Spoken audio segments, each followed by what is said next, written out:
लेकिन वो शब्द मेरे दिल में बम की तरह फटे। मेरी नजर धुंधली हो गई। एक अमीर वारिस के साथ एक रात के प्यार के बाद वह जुड़वां बच्चों से प्रेग्नेंट हो गया। बाद में उसकी कमजोर हालत का फायदा उठाकर मैं चुपचाप एक बच्चे के साथ चली गई। सालों बाद कंपनी के ट्रांसफर की वजह से मैं ओवरसीज ब्रांच से वापस बीजिंग हेडक्वार्टर चली गई। बेटा, तुमने कहा था कि जब डैडी कॉन्ट्रैक्ट साइन करने बाहर जाएंगे तो तुम घर पर आंटी के साथ खेलोगे और जल्द ही वापस आ जाओगे। मेरा बेटा एक खिलौना बबल गन पकड़े हुए लिविंग रूम में लड़खड़ाते हुए दौड़ा, बोलते हुए भन भनाने जैसी आवाजें निकाल रहा था। डैडी, चिंता मत करो, मैंने अभी अभी कॉन्ट्रैक्ट साइन किया है और नीचे आया हूं। मैंने देखा कि एक अनजान औरत मेरे बेटे को जबरदस्ती एक हरी कार में धकेल रही है। मैं दौड़कर गई और उसे वापस खींच लिया। मेरा बेटा मेरी बाहों में था, उसकी आंखों में आंसू थे। जब मैं घर पहुंची और उसे नहला रही थी तो मेरा फोन अचानक लगातार बजने लगा। फोन पर मेरे बेटे की प्यारी बच्चों जैसी आवाज आई, मुझे तुमसे कुछ कहना है, गुस्सा मत होना। फोन पकड़े हुए मेरा हाथ जम गया। मैं वहीं खड़ी रही, बिल्कुल खाली। मेरा बेटा घर पर नहीं था तो किसका बच्चा बाथटब में चुपचाप बैठा था। उसे यकीन नहीं हो रहा था कि वह उसका नहीं है या वह मुझ पर बातें बनाने का इल्जाम लगा रहा था। लाइन के दूसरी तरफ से आवाज। मेरा बेटा अभी भी कह रहा था नाराजगी से, मुझे बोलने का मौका भी नहीं मिला था कि तुम्हारे बच्चे ने धीरे से कहा, डरो मत, वो बुरा इंसान नहीं है, वो बस गुस्सैल दिखता है। वह आज रात तुम्हारे लिए खाना लाने के लिए मेड से कहेगा, वह असल में बहुत अच्छा इंसान है। मैं बाथटब में बच्चे को बड़ी बड़ी आंखों से घूर रही थी। तुम्हें यह सब कैसे पता? शब्द मेरे होंठों से निकले ही थे कि अचानक मुझे कुछ याद आया और मेरा दिल जोर से धड़क उठा। मैंने झिझकते हुए अपनी आवाज सूखी रखते हुए कहा, जिस आंटी का जिक्र मेरे बेटे ने किया था, क्या वह तुम्हारी मां हो सकती है? छोटे बच्चे ने थोड़ा सिर हिलाया। उसके चेहरे पर कोई भाव नहीं था, लेकिन वे शब्द मेरे दिल में बम फटने जैसे थे। ए ब्लैक, जिस बच्चे को मैं वापस लाई थी वह मेरा बेटा बिल्कुल नहीं था। मेरे अपने बेटे को वह औरत घर ले गई थी और मेरी गोद में जो इंसान था वह उसी औरत का बच्चा था। मैंने खुद को संभाला, खुद को शांत करने की कोशिश की और फोन पर अपने बेटे से कहा, डैडी, तुम्हें कल ले जाएंगे, आज बहुत देर हो गई है, क्या हम तुम दोनों को वापस ले जा सकते हैं? लेकिन फोन पर मेरा बेटा और बाथटब में छोटा बच्चा दोनों एक ही समय में चिल्लाए, नहीं, बिल्कुल नहीं। मैंने अपने फोन को देखा, फिर बाथटब में छोटे बच्चे को देखा जिसकी आंखें इधर उधर घूम रही थीं। वह कुछ सेकंड के लिए चुप रहा, फिर विनती करते हुए फुसफुसाया, क्या मैं बस एक दिन रुक सकता हूं? मैं इसे अनुभव करना चाहता हूं। पिता का होना कैसा होता है? यह सवाल मेरे दिल में सुई की तरह चुभ गया। मैं मना नहीं कर सकी। मैंने अपने बेटे के बारे में सोचा, जिसे बड़े होते हुए कभी मां नहीं मिली थी। क्या वह भी अपनी मां को अपने साथ चाहता था? तभी फोन पर मेरा बेटा अचानक खुशी से चिल्लाया, क्या इत्तेफाक है, मेरी मां नहीं है, लेकिन मैं यहीं रहना चाहता हूं क्योंकि यहां अच्छा है। मेरा मन किया कि फोन से हाथ निकालकर उसके सिर पर जोर से थप्पड़ मारूं। मुझे गुस्सा भी आया और मजा भी आया। यह बेवकूफ बच्चा घर आने पर इतना खुश, वह बिल्कुल भी सावधान नहीं है। क्या उसे धोखा दिए जाने का डर नहीं है? दोनों बच्चों ने पहले से ही प्लान बना रखा था और वे दोनों मुझसे, मैंने अपने चाचा से सिर्फ एक दिन के लिए गुजारिश की। मैं उनकी पूरी समझ देखकर हैरान था। उनकी उम्मीद भरी आंखों को देखकर मैं मना नहीं कर सका, इसलिए मैंने बेबसी से आह भरी, ठीक है, जब तक तुम सुरक्षित हो बस एक दिन के लिए रुक जाओ, तुम दोनों को कल रात वापस आ जाना। मेरी सहमति से मेरे बेटे ने खुशी खुशी फोन रख दिया। मैंने उस छोटे बच्चे को बाथटब में देखा। उसकी आवाज अनजाने में नरम पड़ गई थी। तुम्हारा नाम क्या है? मम्मी मुझे चेन चेन कहती हैं, छोटे बच्चे ने धीरे से कहा। तो चेन चेन, क्या तुम अक्सर अकेले सोते हो या तुम्हें किसी के साथ सोने की जरूरत है? चेन चेन ने धीरे से अपना सिर हिलाया, जैसे कोई छोटा बड़ा हो। उसकी आवाज बहुत स्थिर थी, 6 साल के बच्चे जैसी नहीं। मैंने 3 साल की उम्र में अकेले सोना शुरू कर दिया था, बिना किसी के साथ सोने की जरूरत के। मैं बहुत बहादुर थी। मुझे थोड़ा दुख हुआ, यही फर्क है। मेरे बेटे को अभी भी सोने के लिए कहानियां सुनाने और पीठ थपथपाने की जरूरत होती है, फिर भी वह पहले ही इंडिपेंडेंट होना सीख चुका है। लेकिन चेन चेन बहुत छोटी है। लाइट बंद होने के बाद मैं चेन चेन के कमरे से बाहर निकली और दरवाजे पर खड़ी होकर उसे ध्यान से देखने लगी। मुझे एहसास हुआ कि हालांकि चेन चेन और मेरा बेटा दिखने में बहुत मिलते जुलते हैं, लेकिन उनके नेचर बिल्कुल अलग हैं। मेरा बेटा एक्टिव और बातूनी है, उसकी आंखों में मासूमियत भरी मासूमियत है। दूसरी ओर चेन चेन बहुत शांत और सुलझी हुई है और उसकी आंखें उसकी उम्र के किसी इंसान जैसी नहीं है। मैच्योरिटी ऐसा लगता है जैसे किसी ने पहले ही उस पर बेड़ियां डाल दी हों। एक जैसा दिखना सिर्फ एक इत्तेफाक है। मैंने खुद को दिलासा देते हुए सोचा, क्या ऑनलाइन अक्सर ऐसे अजनबियों के बारे में खबरें में नहीं आती जो एक जैसे दिखते हैं? कोई और प्रॉब्लम नहीं होनी चाहिए। लेकिन मैंने कभी नहीं सोचा था कि यह तथाकथित इत्तेफाक असल में किस्मत का बनाया हुआ था। उसे खाते हुए देखकर मेरा दिल पिघल गया। मैंने तय किया कि मैं उस दिन उसकी सभी ख्वाहिशें पूरी करने की पूरी कोशिश करूंगा, ताकि वह सच में अपने पापा के साथ होने की खुशी महसूस कर सके। तुम दिन में कोई भी जगह चुन सकती हो, तुम जहां चाहो मैं तुम्हारे साथ चलूंगा, ठीक है? चेन चेन की आंखें तुरंत चमक उठीं, जैसे रात में अचानक तारे चमक उठते हैं। उसके छोटे से चेहरे पर यकीन नहीं हो रहा था। सच में? क्या हम कहीं जा सकते हैं? अंकल तुमसे झूठ नहीं बोल रहे हैं, मुझे जो जाना है। और फिर अम्यूजमेंट पार्क। चेन चेन की आवाज में सावधानी भरी उम्मीद थी। क्या यह ठीक है? उसने पूछा। उसे डर था कि मैं राजी नहीं होऊंगा। मुझे जोर से सिर हिलाते देखकर वह आखिर में एक आम बच्चे की तरह खुशी से चिल्लाई। उसके छोटे से चेहरे पर एक खास चमकदार मुस्कान थी। मुझे थोड़ा दिल दुखा। ऐसा लगता था कि उसकी मां उसे इन जगहों पर बहुत कम ले जाती थी। ऐसी छोटी छोटी खुशियां भी उसके लिए बहुत कीमती थीं। हमारा पहला स्टॉप जू था। पूरे ट्रिप के दौरान चेन चेन की आंखों की चमक कभी कम नहीं हुई। आमतौर पर शांत रहने वाली, जब वह टाइगर, शेर, जिराफ और रेड पांडा को देखती तो मेरा हाथ पकड़ लेती और बड़े जोश से मुझे इन जानवरों की आदतों और खासियतों के बारे में बताती। उसका छोटा सा मुंह बोलता रहता। उसकी आंखें दुनिया को लेकर उत्सुकता से भरी रहती। जू से निकलने के बाद हम अम्यूजमेंट पार्क गए। वह मुझे बार बार बम्पर कारों में घसीटती, जिससे मुझे चक्कर आते और उल्टी जैसा महसूस होता। मैं और बर्दाश्त नहीं कर सका और मुझे रहम की भीख मांगने के लिए हाथ उठाने पड़े। चेन चेन, प्लीज अंकल को जाने दो। अगर तुम दोबारा अंकल से टकराए तो मुझे सच में उल्टी हो जाएगी। चेन चेन को बिल्कुल भी चक्कर नहीं आ रहा था। उसने अपना छोटा सा हाथ बढ़ाया और धीरे से मेरी पीठ थपथपाई। उसका छोटा सा चेहरा बहुत सीरियस था। लेकिन मैं अभी भी खेलना चाहती हूं, यह बहुत मजेदार है। सूरज धीरे धीरे डूब गया। डूबते सूरज ने हमारी परछाइयों को लंबा कर दिया। मेरे पैर इतने कमजोर हो गए थे कि मैं मुश्किल से खड़ी हो पा रही थी। मैंने चेन चेन का हाथ पकड़ा और धीरे से प्लेग्राउंड से बाहर निकल गई। मैं नीचे झुकी और उसकी आंखों में देखा और धीरे से पूछा, आज तुम खुश थी? चेन चेन ने जोर से सिर हिलाया, फिर धीरे से अपना सिर हिलाया। मैं उसे कंफ्यूज होकर देख रही थी। तुम खुश और दुखी दोनों क्यों हो? चेन चेन की आंखें धीरे धीरे नीली पड़ गईं। उसकी छोटी सी नाक फड़क रही थी और उसकी आवाज आंसुओं से कांप रही थी। मुझे पता है कि तुम मुझे घर ले जाओगे। मैं आज बहुत खुश थी, लेकिन तुम्हें न देखने का ख्याल मुझे बहुत दुखी कर रहा है। वह एक पल के लिए हिचकिचाई, फिर अपना छोटा सा हाथ बढ़ाकर धीरे से मेरे कपड़ों का किनारा पकड़ा।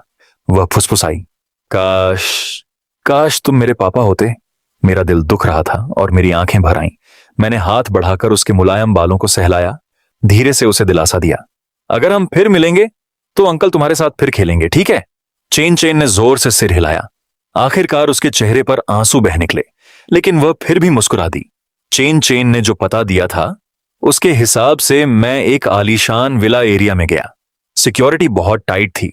हर विला बहुत शानदार था, साफ तौर पर बीजिंग के सबसे अमीर लोगों का घर। गेट पर मैंने अपने बेटे के बच्चों की घड़ी पर आवाज लगाई और आवाज धीमी करते हुए कहा, जब कोई ना देख रहा हो तो चुपचाप बाहर आ जाना और चेन चेन से कहना कि जल्दी अंदर जाए। तुम दोनों चुपके से वापस आ जाना, किसी को देखने मत देना। जैसे ही चेन चेन अंदर आई, वह पीछे मुड़ी और जोर से मेरी तरफ हाथ हिलाया। उसका छोटा सा चेहरा हिचकिचाहट से भरा था।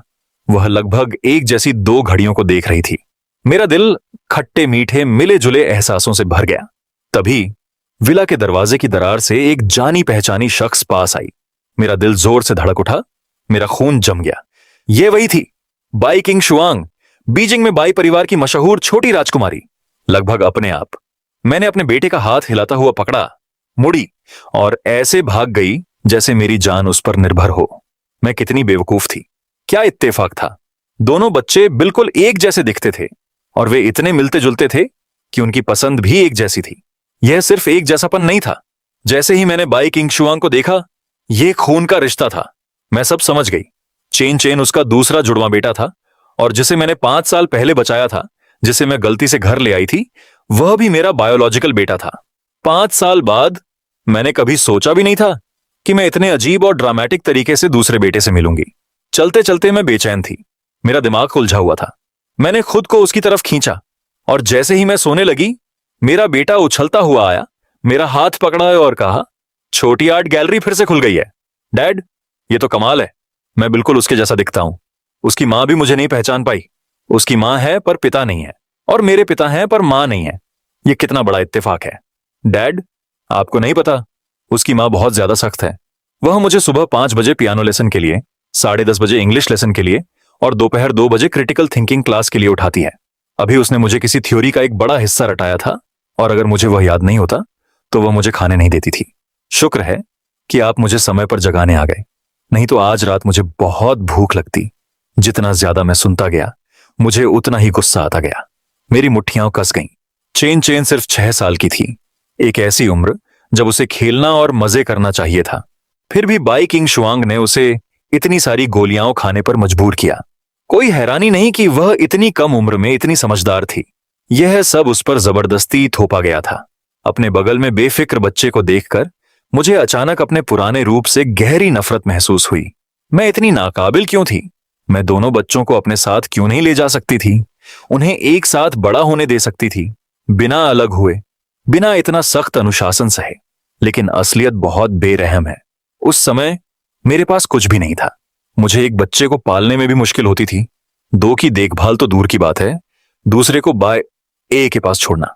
कम से कम मैं ये पक्का कर सकती हूं कि उसके पास खाने पीने के लिए काफी उक्याफी हो और सबसे अच्छी भौतिक जिंदगी हो। यह सबसे अच्छा ऑप्शन है जिसके बारे में मैं सोच सकती हूँ। मैं सोच भी नहीं सकती कि चेन चेन इतने सालों से कितना दुखी रहा होगा, और अपराध बोध मुझ पर लहर की तरह हावी हो गया। 3 महीने पलक झपकते ही बीत गए। किंडरगार्टन ने शुक्रवार को पेरेंट चाइल्ड स्पोर्ट्स डे की घोषणा की, जिसमें माता पिता को अपने बच्चों के साथ आना जरूरी था। मैंने उस दिन के लिए समय निकालने के लिए खास तौर पर अपना सारा काम कैंसिल कर दिया। अपने बेटे के साथ क्वालिटी टाइम बिताना चाहती थी। शुक्रवार की सुबह सुबह मैंने और मेरे बेटे ने अपने पहले से तैयार पेरेंट चाइल्ड स्पोर्ट्स वियर पहने। छोटा लड़का एनर्जी से भरा हुआ था, अपनी छाती थपथपाते हुए कह रहा था, डैड, हमें आज फर्स्ट प्लेस जीतना ही है। उसका गर्व भरा एक्सप्रेशन देखकर मैं मुस्कुराया और सिर हिलाया। ठीक है डैड, तुम्हारे साथ अपना बेस्ट करेंगे। पहला इवेंट 2 लोगों का 3 टीमों का कंपटीशन था। रेफरी झेंगवान मेरी मदद करना चाहता था। तुम चुपके से निकल जाओ। रेफरी झेंगवानियाओ ने मेरे और मेरे बेटे के पैर बांधने में मदद की। मैं मुड़ा और अचानक मेरा बेटा चला गया। मेरा दिल बैठ गया और मैंने बेचैनी से इधर उधर देखा तो एक जानी पहचानी छोटी सी आकृति दिखी।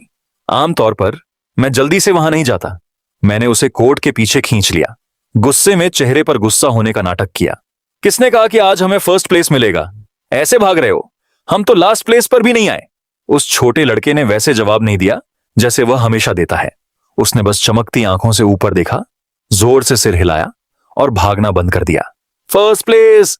सीटी बजी और हम सेंटर की तरफ कूद पड़े। हैरानी की बात है, हमारा टीम वर्क बहुत अच्छा था। हमारे कदम एकदम सिंक्रोनाइज्ड थे और हम एक बार भी स्प्रिंट नहीं किए। हमने आसानी से फर्स्ट प्लेस जीत लिया। हमने एक दूसरे को गले लगाया और बहुत खुश होकर चीयर किया। दूसरा इवेंट एक बैलून के साथ रिले रेस थी। हमने ध्यान से बैलून उठाया और सबसे कम समय में फिर से जीत गए। हम बहुत तेज थे। मेरा बेटा खुशी से उछल कूद कर रहा था। उसका छोटा सा चेहरा गर्व से भरा हुआ था। और इस तरह हम जीतते रहे, सभी इवेंट्स में फर्स्ट आते रहे। लेकिन धीरे धीरे मुझे लगा कि कुछ गड़बड़ है। मेरे बगल वाला बच्चा, हालांकि वह बिल्कुल मेरे बेटे जैसा दिखता था, ज्यादा शांत था और उसकी हरकतें ज्यादा फुर्तीली थीं। मैंने हिचकिचाते हुए पुकारा, चेन चेन! छोटे बच्चे ने साफ जवाब दिया। तभी उसे समझ आया कि मेरा क्या मतलब है। जैसे ही उसने बोलना खत्म किया, उसने जल्दी से अपना मुंह ढक लिया। उसकी आंखें अफसोस से भर गईं। उसका छोटा सा चेहरा लाल हो गया। मैंने अपना माथा रगड़ा। अब सब कुछ साफ था। इत्तेफाक से आज दोनों बच्चों ने बिल्कुल एक जैसे कपड़े पहने थे। यहां तक कि उनके हेयर स्टाइल भी एक जैसे थे।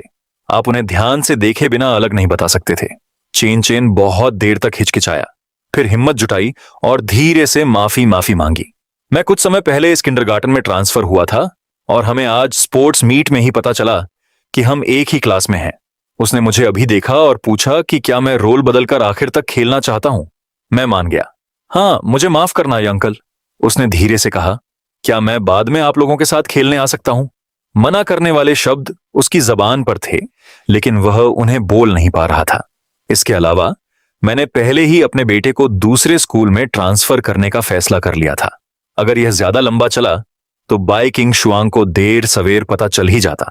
लंबी चुप्पी ने चेन चेन को मेरा मतलब समझा दिया। उसकी आंखों की रोशनी धीरे धीरे कम हो गई और आंसू बहने लगे। उसने अपना सिर घुमाया और अपने हाथ से जोर से उन्हें पहुंचा। फिर वह वापस मुड़ी। उसने मुझ पर जबरदस्ती मुस्कुराया। मुझे पता था उसे इतनी मजबूत बनने की कोशिश करते देखकर मेरा दिल दुख रहा था, लेकिन मैं कुछ नहीं कर सकता था। उनके क्लासरूम एरिया में जाते हुए मैंने तुरंत बाई किंग शुआंग को देखा, जो भीड़ में सबसे खास इंसान थी। मेरी याद में वह हमेशा सिर्फ कंपनी के मामलों की परवाह करती थी, अलग थलग और घमंडी। मुझे लगा कि चेन चेन के साथ आने वाला कोई नैनी या मेड होगी, लेकिन वह असल में खुद आई थी। मेरा बेटा चुपचाप उसके पास खड़ा रहा, अजीब तरह से अच्छा बर्ताव कर रहा था, अपने हमेशा के शरारती स्वभाव से अलग। उसने कोई आवाज नहीं की। पिछली बार जब हम मिले थे तो मैं उसे ठीक से देखने के लिए भागने में इतना बिजी था। इस बार भीड़ में छिपकर मैंने चुपचाप बाई किंग शुआंग को देखा। वह अब भी वैसी ही थी, घमंडी और लंबी। भीड़ में खड़ी वह एक फूल की तरह थी जिसे सिर्फ दूर से ही देखा जा सकता था, दिलकश लेकिन पहुंच से बाहर। पीछे मुड़कर सोचता हूं तो मैं तब उसके करीब पहुंच पाया था। अब यह सोचकर मुझे एहसास होता है कि मैं उसे कितना जान सकता था। यह एक सपने जैसा लगा। मैंने दूर से अपने बेटे को हाथ हिलाया। उसने मुझे देखा, अपने बगल में बाई किंग शुआंग को सावधानी से देखा और फिर उसकी लापरवाही का फायदा उठाकर दौड़ कर आया। मैंने धीरे से उसके माथे पर हाथ फेरा, गुस्सा होने का नाटक करते हुए। तुम्हारी हिम्मत तो है, तुमने अपने पापा से झूठ बोलने की भी हिम्मत की। मेरे बेटे ने अपना माथा ढक लिया, धीरे से विरोध किया। मैंने चेन चेन को बाई किंग शुआंग की तरफ धकेला, अपने बेटे को पकड़ा और जाने ही वाली थी कि पीछे से बाई किंग शुआंग की ठंडी अधिकार भरी आवाज आई। चेन चेन, तुम फिर कहां भाग गए थे?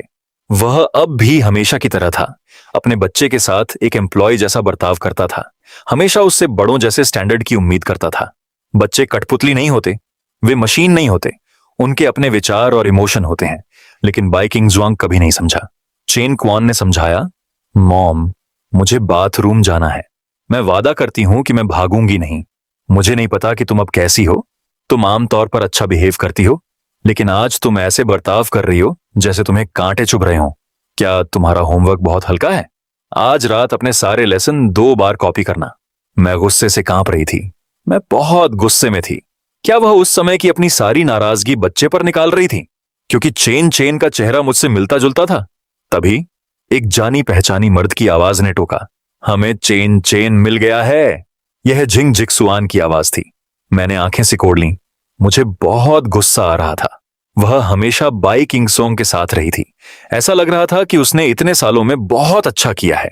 उसका रुतबा इतना बढ़ गया था कि वह चेन चेन के साथ किंगजी स्पोर्ट्स मीट में भी जा सकती थी।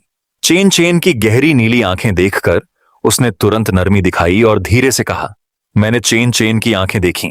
चेन चेन, मिस्टर बाई को दोष मत दो। जब तुम गायब हुए तो वह बहुत परेशान थी। हमने तुम्हें बहुत देर तक अलग अलग ढूंढा। किस्मत से तुम ठीक हो।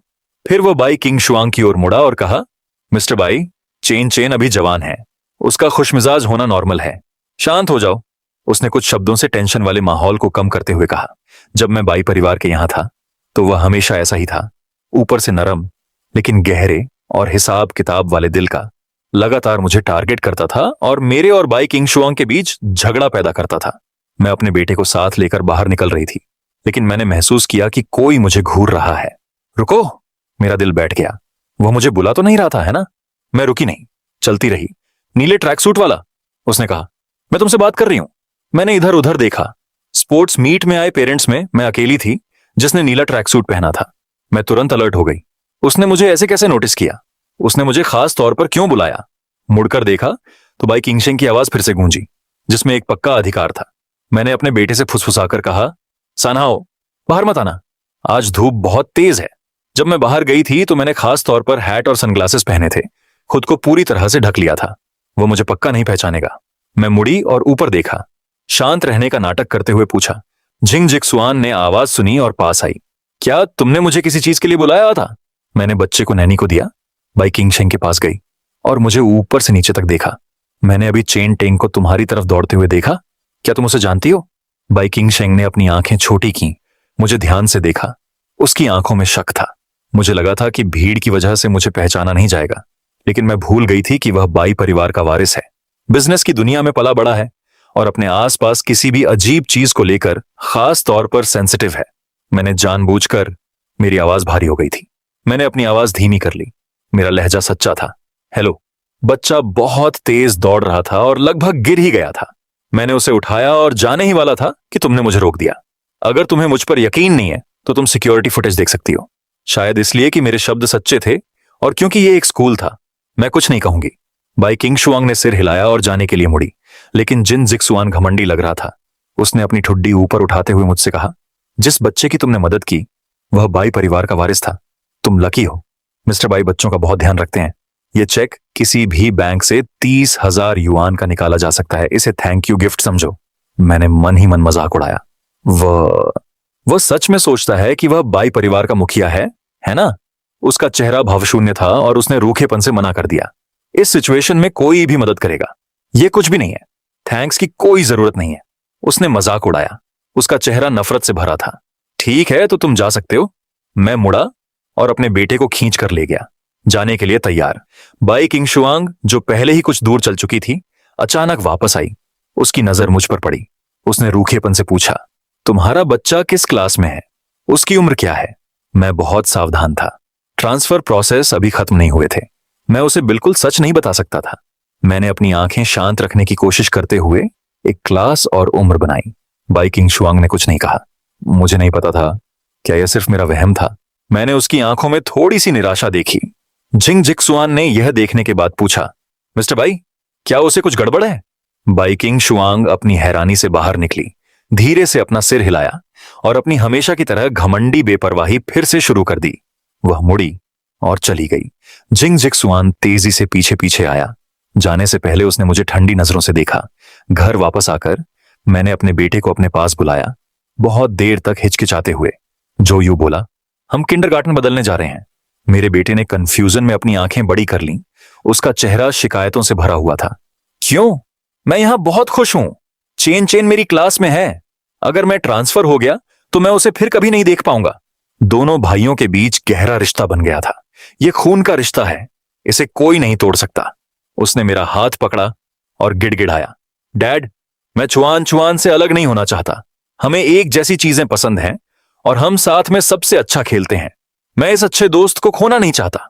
उसका उदास चेहरा देखकर मेरा दिल भी दुखने लगा। मेरे बेटे को आखिरकार एक अच्छा दोस्त मिल गया था जिसके साथ उसकी बनती थी, और अब जब मैं उसे मना कर रही थी तो उसका दिल बहुत टूट जाएगा। लेकिन मैं जुआ नहीं खेल सकती थी। क्या होगा अगर बाई किंग शुआंग को पता चल गया कि मेरा बेटा बिल्कुल चेन चेन जैसा दिखता है? सारे राज खुल जाएंगे और फिर मुझे अपने बेटे के साथ शांति से रहने का भी हक नहीं रहेगा। मैंने धीरे से समझाया, उसे माफी मांगते हुए देखा। मुझे माफ करना, काम की वजह से डैड को स्कूल बदलना पड़ रहा है, लेकिन डैड तुमसे वादा करते हैं जब मेरे पास समय होगा तो मैं तुम्हें अपने साथ खेलने के लिए वापस ले आऊंगी, ठीक है? अचानक मेरे बेटे ने समझते हुए सिर हिलाया और फिर रोया नहीं। मैंने तुरंत ट्रांसफर के कागजात तैयार करना शुरू कर दिया, लेकिन वान वान को कभी उम्मीद नहीं थी कि जैसे ही मैं अपने बेटे को ट्रांसफर प्रोसेस पूरा करने के लिए ले जा रही थी, उस दिन मेरा बेटा अचानक गायब हो गया। मैं तुरंत घबरा गई। मेरा दिमाग खाली हो गया और मेरे दिमाग में अनगिनत डरावने ख्याल आने लगे। क्या बाई किंग शुआंग ने उसे ढूंढ लिया था और किसी को उसे किडनैप करने के लिए भेज दिया था? लेकिन ध्यान से सोचने पर मैंने तुरंत उस ख्याल को निकाल दिया। अगर उसने सच में उसे ढूंढ लिया होता तो वह इतनी चुप नहीं रहती। वह सीधे मेरे दरवाजे पर आ जाती। मैं पागलों की तरह भागी, हर जगह ढूंढती रही जहां मेरा बेटा गया होगा। वह किंडरगार्टन में नहीं था, न ही उस प्लेग्राउंड में जहां वह अक्सर जाता था, न ही कम्युनिटी गार्डन में। मैं बाई किंग शुआंग के विला तक भी गई। मैंने विला का एंट्रेंस अस्त व्यस्त देखा। लोग अंदर बाहर आ जा रहे थे। उनके चेहरे पर घबराहट थी। मेरा दिल बैठ गया। मुझे तुरंत एहसास हुआ कि चेन चेन भी गायब है। जैसे ही मैं पुलिस को फोन करने वाली थी, मैंने अचानक सड़क के उस पार देखा, दो एक जैसे बच्चे हाथों में हाथ डाले उछलते कूदते सड़क पार कर रहे थे। फिर मोड़ से मुड़ते ही एक बड़ा ट्रक बहुत तेज रफ्तार से उनकी तरफ आ रहा था। ड्राइवर ने जोर जोर से हॉर्न बजाया, लेकिन समय पर ब्रेक नहीं लगा सका। मेरा दिमाग खाली हो गया। मैं ठीक से सोच नहीं पा रहा था। मेरा खून जम गया था। बिना सोचे समझे मैं आगे बढ़ा। अपनी पूरी ताकत लगाकर दोनों बच्चों को अपनी बाहों में कसकर पकड़ा और आगे की ओर लुढ़क गया। ट्रक ने तेजी से ब्रेक लगाया, गुजरते हुए मेरी पीठ को छू गया। उससे जो हवा चली उससे मेरे चेहरे पर चुभन हुई। मेरा चेहरा एकदम पीला पड़ गया था। मेरा दिल जोर जोर से धड़क रहा था। मैंने अपनी बाहों में कांपते हुए 2 बच्चों को देखा। शुक्र है वे ठीक हैं। वे चुपके से बाहर क्यों निकल गए? क्या वे अपने माता पिता को जानते हैं? मां बहुत परेशान थी। सड़क पर बहुत सारी कारें थीं। अभी बहुत खतरा था। अगर कुछ हो जाता तो हम क्या करते? यह पक्का करने के बाद कि बच्चे ठीक हैं, मैंने आखिरकार अपना चेहरा सीधा किया और उन्हें जोर से डांटा। दोनों बच्चों को पता था कि उन्होंने गलत किया है और वे रोने लगे। सिसकते हुए बोले, हमें पता है कि तुम स्कूल बदल रहे हो। भले ही तुमने कहा था कि तुम हमें फिर से खेलने ले जाओगे, हमें लगा कि हम तुम्हें फिर कभी नहीं देख पाएंगे। हम पूरे दिन साथ खेलना चाहते थे, लेकिन हमें डर था कि तुम नहीं मानोगे। इसीलिए हमने चुपके से अपनी स्मार्ट वॉच का इस्तेमाल करके प्लान बनाया और साथ भाग गए। मुझे गुस्सा भी आया और मजा भी आया। मैं सच में इन 2 छोटे शैतानों को संभाल नहीं पा रहा था। पता चला कि उन्होंने मेरी पीठ पीछे कॉन्टैक्ट इंफॉर्मेशन शेयर की थी और चुपके से एक दूसरे से कॉन्टैक्ट किया था। उनकी 2 बड़ी पानी भरी आंखें मुझे सावधानी से देख रही थीं। उनके एक्सप्रेशन इमोशन से भरे हुए थे। डैडी, क्योंकि हम पहले ही बाहर हैं, क्या आप हमें एक दिन के लिए खेलने के लिए बाहर ले जा सकते हैं और फिर चेन चेन को घर ले जा सकते हैं? प्लीज अंकल, मुझे आपके साथ रहना बहुत अच्छा लगता है। मैंने सुना है कि आप जा रहे हैं और मैं पूरी रात दुखी रहा। क्या तुम बस एक दिन के लिए खेल सकते हो? मैं एक पल के लिए चुप रहा। मैं बेरहम होकर अपने बेटे को मना कर सकता था, लेकिन चेन चेन की उम्मीद भरी लेकिन उदास आंखों को देखकर मैं ऐसा नहीं कर सका। तुम मम्मी को फोन करो। ठीक है, समझाओ कि अंकल ने तुम्हें रास्ते में पाया। अंकल तुम्हें बाद में घर ले जाएंगे। उन्हें चिंता मत करने दो। हालांकि बाई जिनशुआंग चेन चेन के साथ सख्त है। मैं बता सकता हूं कि वह सच में बच्चे की परवाह करता है और उसकी सुरक्षा को लेकर परेशान है। चेन चेन ने बात मानते हुए सिर हिलाया, अपने बच्चों की घड़ी उठाई और बाई जिनशुआंग को फोन किया। बाई जिनशुआंग की आवाज, जिसमें लू की आवाज भी थी, तुरंत फोन पर आई। तुम बहुत हिम्मती हो गए हो। चुपके से निकलकर खो जाने की हिम्मत कर रहे हो, फिर वापस मत आना। इसके बाद जिन जिक्सुआन की आवाज आई, जिसमें बेबसी झलक रही थी। चेन चेन, तुम्हारी मां बड़ा चढ़ाकर कह रही है तुम गायब हो गए थे और तुम्हें ढूंढने के लिए उन्होंने लगभग 20 बिलियन युआन की जरूरी मीटिंग कैंसिल कर दी, यह जानते हुए कि तुम अजनबियों के साथ थे। जाहिर है वह परेशान थी। क्या होगा अगर तुम बुरे लोगों से मिल गए? मेरी बात सुनो, अंकल को बताओ कि तुम कहां हो, हम तुम्हें लेने आ रहे हैं। चेन चेन ने विनती भरी नजरों से मेरी तरफ देखा। मैंने अपनी आवाज धीमी की और फोन पर कहा, चिंता मत करो। चेन चेन मुझसे टकरा गई। हम पिछली बार किंडरगार्टन स्पोर्ट्स डे पर मिले थे। चेन चेन और मेरे बेटे ने बहुत मजा किया, लेकिन जिन जिक्सुआन ने जाने नहीं दिया। मैं उसे बाद में घर ले जाऊंगा। मेरा लहजा सावधान था। कौन जानता है कि तुम चेन चेन की पहचान के पीछे हो और जानबूझकर उसे बाहर ले आए हो। उसे अभी वापस लाओ, नहीं तो मैं पुलिस को फोन कर दूंगी। इसी समय बाई किंग शुआंग की आवाज फिर से आई। बस 4 आसान शब्द, उसे आज रात घर ले आओ। यह कहकर उसने फोन रख दिया। दोनों बच्चे तुरंत खुश हो गए। मैं बेबस होकर मुस्कुराया। खैर, भले ही मैं चेन क्वान के पिता जैसे प्यार की कमी को पूरा न कर पाऊं, जाने से पहले मैं उसके साथ आखिरी बार अच्छा समय बिताऊंगा। मैं उन्हें अम्यूजमेंट पार्क ले गया और उन्हें उस क्लॉ मशीन पर खेलने दिया जिसे चेन चेन सबसे ज्यादा खेलना चाहता था। मेरी स्किल्स काफी अच्छी थीं।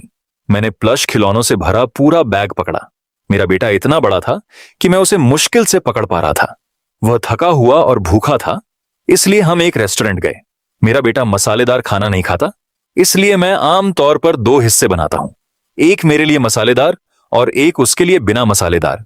मुझे नहीं पता था कि चेन चेन को क्या पसंद है, इसलिए मैंने हल्का मसालेदार और एक बिना मसालेदार डिश ऑर्डर की। हैरानी की बात है कि चेन चेन का टेस्ट मेरे जैसा ही था। पेट भरकर खाने पीने के बाद उसे मसालेदार खाना खास तौर पर बहुत पसंद आया। मैं चेन चेन को विला तक ले गया और उसे जल्दी घर जाने के लिए कहा, यह कहते हुए, मम्मी परेशान होंगी। लेकिन चेन चेन ने मेरा हाथ पकड़ा और प्यार से फुसफुसाया, अंकल, क्या आप मुझे घर ले जा सकते हैं? मेरा दिल पिघल गया और मैंने उसे मुझे विला तक ले जाने दिया। जैसे ही हम दरवाजे पर पहुंचे, मैंने देखा कि बाई किंग शुआंग और जिंग जिक्सुआन वहां खड़े थे। उनके चेहरे काफी उदास लग रहे थे। मैं थोड़ा घबराया हुआ रुका। बाई किंग शुआंग ने चेन चेन से रूखेपन से कहा, तुमने पूरा दिन खेला है, अंदर जाओ और अपना होमवर्क करो। अब सब ठीक हो जाएगा। बच्चा सुरक्षित वापस आ गया है। मैं अब जा रहा हूं। मैं जाने के लिए मुड़ा, लेकिन बाई किंग शुआंग मुझे ध्यान से देख रहा था, जिससे मुझे बेचैनी हो रही थी। मेरी हिम्मत नहीं हुई और मैं जल्दी से वहां से चला गया। जैसे ही मैं मुड़ा, जिन जिक्सुआन ने गुस्से से कहा, उसकी आवाज में गुस्सा था, तुम चेन चेन के सामने आते रहते हो, तुम क्या करने की कोशिश कर रहे हो? मैंने बेबसी से समझाया, यह सच में सिर्फ एक इत्तेफाक है, क्या तुम मुझ पर यकीन करते हो? मैं वादा करता हूं कि मैं तुमसे बहुत दूर रहूंगा और फिर कभी नहीं दिखूंगा। यह सुनकर चेन चेन की आंखों की रोशनी तुरंत कम हो गई। उसका छोटा सा चेहरा निराशा से भर गया। उसे इस तरह देखकर मुझे दुख हुआ, लेकिन मेरे पास कोई चारा नहीं था। उनसे दूर रहकर ही मैं और मेरा बेटा शांति और सुरक्षित जिंदगी जी सकते थे। सुनने में अच्छा है, लेकिन क्या तुम्हें लगता है कि मैं इस पर यकीन करूंगा? मुझे पता था कि पिछली बार जब हम मिले थे तो तुम बेचैन थे, चेन चेन के जरिए प्रेसिडेंट बाई के करीब आने की कोशिश कर रहे थे। मैंने तुम्हारे जैसे बहुत से आदमी देखे हैं जो हमेशा समाज में ऊपर चढ़ने की कोशिश करते रहते हैं। जिन जिक्सुआन का बागी रवैया बिल्कुल पहले जैसा था। जब भी बाई किंग शुआंग के पास कोई दूसरा आदमी आता तो वह दुश्मनी से भर जाता, मुझे नुकसान पहुंचाने की हर कोशिश करता। मैं उससे बहस करने में बहुत आलसी था, इसीलिए मैंने बेपरवाही से कहा, मानो या ना मानो, मैं जा रहा हूं। तभी बाई किंग शुआंग, जिसने अब तक कुछ नहीं कहा था, अचानक बोली और अपने बगल वाले बॉडीगार्ड को उसे पकड़ने का ऑर्डर दिया। मैं बुरी तरह जूझ रहा था, उसे घूर रहा था। कानून कहता है कि मैं सनग्लासेस नहीं पहन सकता। मैंने तुमसे कहा था कि मैं तुम्हारे करीब नहीं आना चाहता। पिछली 2 बार एक्सीडेंट हुआ था, मैंने कहा था कि ऐसा दोबारा नहीं होगा, मुझे जाने दो। जिन जिक्सुआन मुस्कुराया, पास आया और मेरा सनग्लासेस उतारने के लिए हाथ बढ़ाया। सिर्फ वही लोग डरे होते हैं जिन्हें शर्म आती है। मुझे देखने दो कि तुम असल में कौन हो। तभी मेरा बेटा पीछे से दौड़ा। उसके छोटे से शरीर ने बॉडीगार्ड को पूरी ताकत से धक्का दे दिया। उसकी छोटी मुट्ठियों ने शीशे पर घूंसे और लातें मारी, जोर जोर से चिल्लाते हुए, मेरे पापा को परेशान मत करो, दूर हो जाओ। यह कहने के बाद उसने अपनी छोटी बाहें फैला दी, मुझे कसकर बचाने के लिए, एक बहादुर छोटे जंगली जानवर की तरह। जब झिंग जिक्सुआन और बॉडीगार्ड्स ने अपने बेटे का चेहरा देखा तो वे सब हैरान रह गए और शौक में चिल्लाने लगे। आवाज सुनकर बाई किंग शुआंग ने मुड़कर अपने बेटे को देखा। वह पूरी तरह से जम गई। उसका चेहरा मौत जैसा पीला पड़ गया। उसकी आंखें शौक और यकीन न होने से भर गईं। वह जबरदस्ती नैनी की पकड़ से छूटी और मेरी तरफ दौड़ी। मुझे बचाने के लिए अपनी बाहें फैला दी। वह चिल्लाई, किसी को भी उसे चोट पहुंचाने की इजाजत नहीं है। उन्हें चोट पहुंचाना, मुझे चोट पहुंचाना है। 2 एक जैसी छोटी आकृतियां मेरे चारों ओर थीं। सब हैरान थे। 2 युवा मास्टर कैसे हो सकते हैं? जिंग जिक्सुआन भी पूरी तरह हैरान था। उसकी मुस्कान जम गई थी। उसकी आंखें हैरानी से भर गई थीं। मैंने साफ देखा कि बाई किंग शुआंग अचानक खड़ी हो गई। उसकी आंखें कांप रही थीं। बेशक वह जानती थी कि दोनों बच्चे उसी के पेट से पैदा हुए थे। वह उसी का खून था। मैंने धीरे से आह भरी। अब छिपना बंद कर दिया। मैंने धीरे से हाथ बढ़ाया और अपना सनग्लासेस उतार दिया। जिंग जिक्सुआन ने मेरा चेहरा देखा और तुरंत हाँफने लगा। उसका एक्सप्रेशन बहुत पीला पड़ गया। बाई किंग शुआंग तेजी से मेरी तरफ बढ़ी। अपना कांपता हुआ हाथ मेरे चेहरे को छूने के लिए बढ़ाया, लेकिन मेरी ठंडी नजर देखकर उसने धीरे से अपना हाथ हटा लिया। उसकी नजर मेरे चेहरे पर टिकी रही, जिसमें 5 साल की चाहत और दर्द था। लू जिंगचुआन, मैं तुम्हें 5 साल से ढूंढ रहा हूं। ये बातें सुनकर मेरा बेटा मुझे बाएं से दाएं, फिर बाई किंग शुआंग को देखने लगा। उसका चेहरा कंफ्यूजन से भरा हुआ था। आखिर में वह खुद को रोक नहीं पाया और धीरे से पूछा, क्या तुम मेरे पापा को जानते हो? बाई किंग शुआंग घुटनों के बल बैठ गई। उसके कांपते हाथों ने धीरे से मेरे बेटे के पूरे शरीर को छुआ। आखिरकार मेरे चेहरे पर आंसू बहने लगे। मेरी आवाज भर्रा गई और कांप रही थी। मैंने आखिरकार तुम्हें देख ही लिया। तुम्हारे चेहरे के नजारे बिल्कुल मेरे जैसे दिखते हैं। मैंने मजाक उड़ाया। मेरा लहजा थोड़ा संभल गया था। अब जब हम मिल ही गए हैं तो हमें चलना चाहिए। यह कहकर मैंने अपने बेटे को पकड़ा और जाने के लिए मुड़ा। बी क्लास बॉडीगार्ड तुरंत आगे बढ़ा, हमारा रास्ता रोक लिया। मैंने बाई किंग शुआंग को ठंडी नजरों से देखा। तुम्हारा क्या मतलब है? बाई किंग शुआंग अपनी हमेशा की तरह अलग थलग नरम आवाज में बोली। 5 साल भागने के बाद अब जब हम मिल ही गए हैं तो तुम जाना चाहते हो? अपनी ताकत से मैं आज अपने बेटे के साथ नहीं जा सकती। मैं पीछे मुड़ी और कड़वी मुस्कान दी। तुम्हें पता चल ही गया है, अब और भागने का क्या मतलब है? लेकिन हमारा सामान अभी भी पुराने घर में है। मैं अपने बेटे को ले जाकर उन्हें ले आऊंगी। बाई किंग शुआंग कर सका। लू ग्रुप इतना बड़ा है, उसे बेवकूफ बनाना इतना आसान नहीं है। वह थोड़ा मुस्कुराया। उसकी आवाज सख्त थी। लू जिंगचुआन, मैं इतना बेवकूफ नहीं हूं। मैंने आखिरकार तुम्हें ढूंढ ही लिया। अगर तुम फिर से भाग गए तो क्या होगा? जिन जिक्सुआन ने तुरंत कहा, मैं उसके साथ जाकर उसे ले आऊंगी। मैं उस पर और बच्चे पर नजर रख रही हूं। वे पक्का भाग नहीं सकते। बाई किंग शुआंग एक पल के लिए चुप रहा, फिर थोड़ा सिर हिलाया। तो जिन जिक्सुआन, मुझे वापस जाने दो। मैंने राहत की सांस ली। इस बार उसे भी मेरी मदद करनी चाहिए।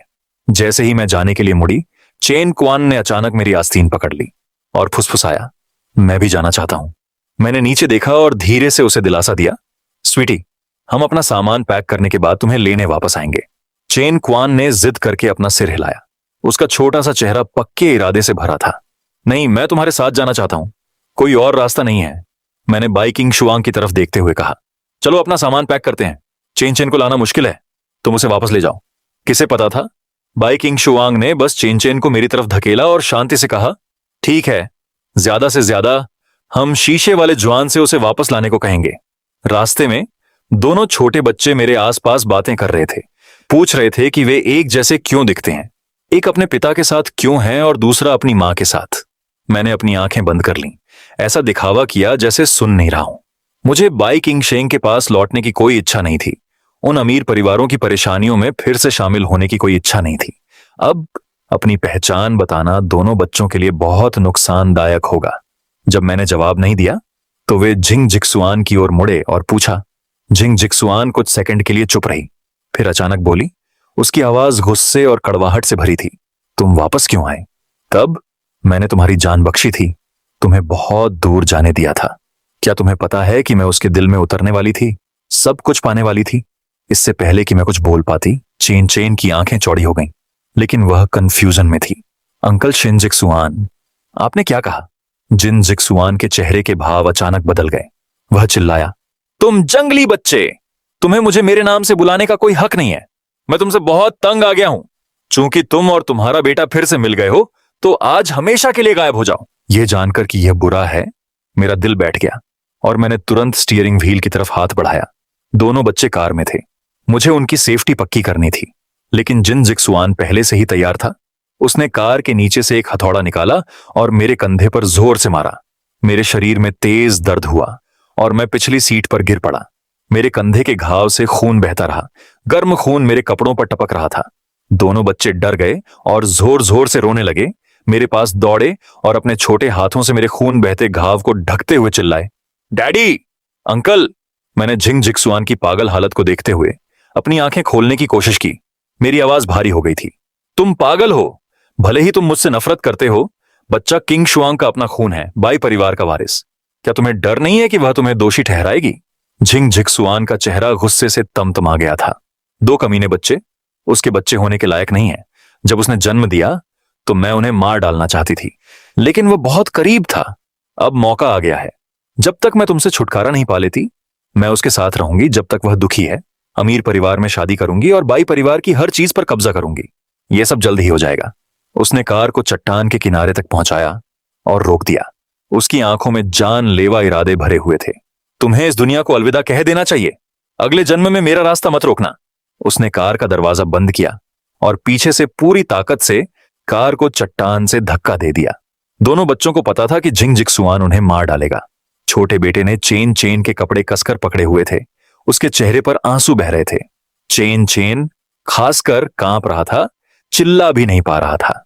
उसने शायद कभी सोचा भी नहीं था कि अंकल जिंग, जो हमेशा उनके लिए कैंडी लाते थे और उनके साथ इतने नरमी से पेश आते थे, अचानक ऐसे हो जाएंगे। वह बुरा आदमी बन जाएंगे जो उन्हें मारना चाहता है। मैंने दोनों कांपते बच्चों को अपनी बाहों में पकड़ने की कोशिश की। मेरी पीठ पर घाव ऐसा लग रहा था जैसे कार के झटके से फट रहा हो। गर्म खून मेरे कपड़ों से रिसकर नीचे बह रहा था। सीट पर एक छोटा गहरा दाग जमा हो गया था। मैं अपनी पूरी ताकत से कार के दरवाजे पर लात मारते हुए भारी आवाज में कहता रहा, डरो मत। बंद कार में मेटल की तेज आवाज गूंज रही थी, लेकिन दरवाजा हिला नहीं, जैसे अपनी जगह पर जम गया हो। हर लात से मेरे टखने में तेज दर्द होता था। खिड़की के बाहर चट्टान ज्यादा साफ होती जा रही थी। ठंडी हवा कंकड़ उड़ा रही थी और उन्हें खिड़की से टकराकर एक चुभने वाली आवाज आ रही थी। चट्टान के नीचे एक गहरी धुंध एक बड़े काले मुंह की तरह लटकी हुई थी, जो हमें पूरा निगलने का इंतजार कर रही थी। जिंग जिक्सुआन ने स्टीयरिंग व्हील को पकड़ रखा था। उसकी नसें फूल रही थीं। होठों पर एक टेढ़ी मुस्कान थी। उसने अपना पैर एक्सीलेटर पर रखा। कार डरावनी स्पीड से चल रही थी। कार लड़खड़ाई। कार चट्टान से नीचे फिसल रही थी। उसके पिछले पहिए पहले से ही किनारे पर लटके हुए थे। किसी भी पल गिरने का खतरा था। ठीक इसी सबसे खतरनाक पल में दूर से कार के इंजन की एक बहरा कर देने वाली गर्जना आई, जिसने घाटी की खामोशी को गर्जने की तरह तोड़ दिया। एक तेज हेडलाइट सीधे उन पर पड़ी, जिससे झिंग झिकसुआन को आंखें सिकोड़नी पड़ी। तभी बाई किंगशेंग की गुस्से भरी दहाड़ हवा में गूंज उठी, जो पूरी घाटी में गूंज रही थी। निराशा, गुस्से और डर से भरी हुई थी। हर शब्द में पूरी चुनौती थी। किन जिक्सुआन, तुमने मेरे आदमी और मेरे बच्चे को छूने की हिम्मत की। मैं तुम्हें इसकी सजा दूंगा।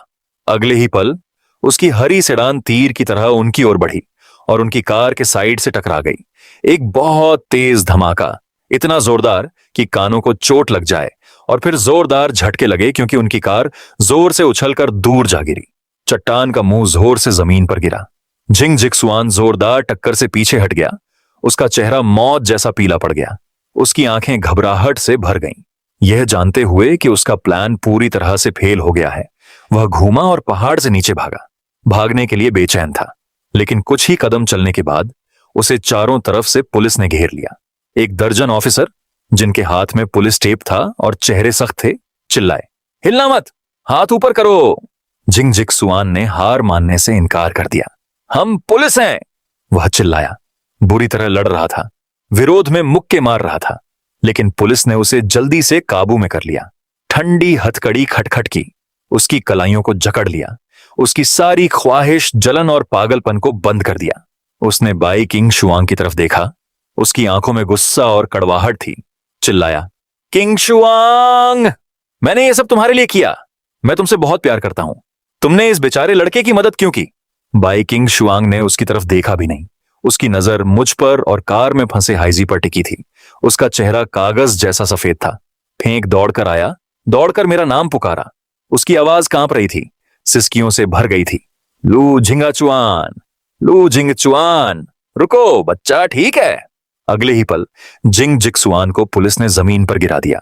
उसकी कलाइयों पर लगी हथकड़ी में तेज चांदनी पड़ रही थी।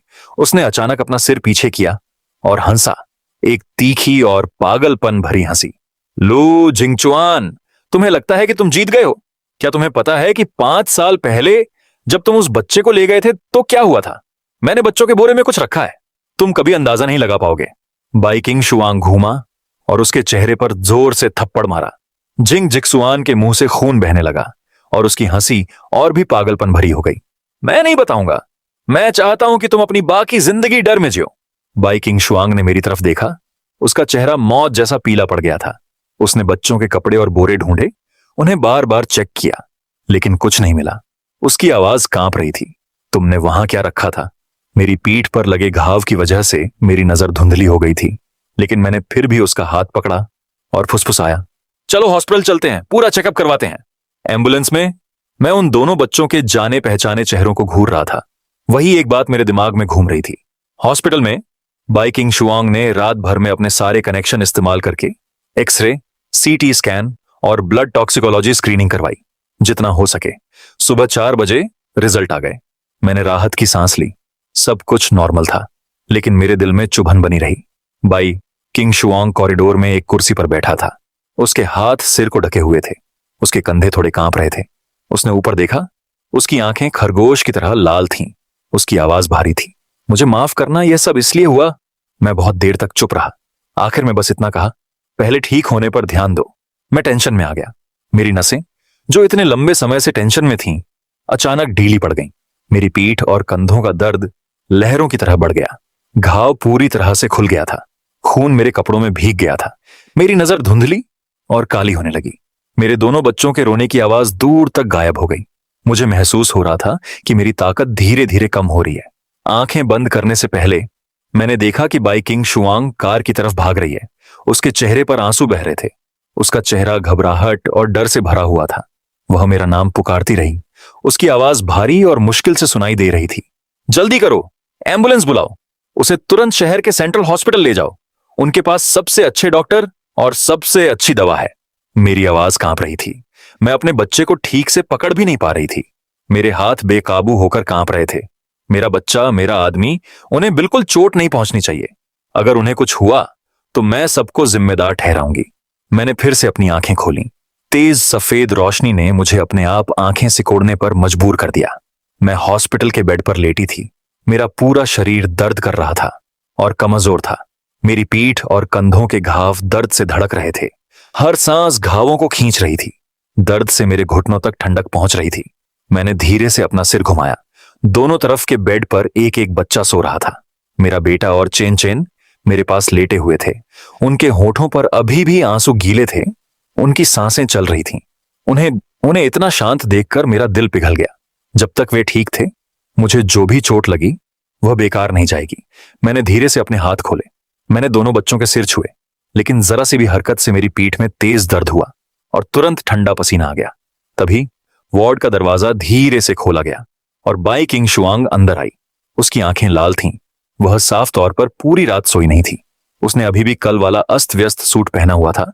उसके बाल आराम से बंधे हुए थे। उसकी रोज की शाम की क्रीम के बिना और भी ज्यादा थकी हुई लग रही थी, नरम और सावधान। उसने देखा कि मैं जाग रहा हूं और उसकी आंखें तुरंत चमक उठी, जैसे उसने पूरी दुनिया देख ली हो। वह जल्दी से बिस्तर के पास गई, बहुत धीरे धीरे, मुझे परेशान करने के डर से।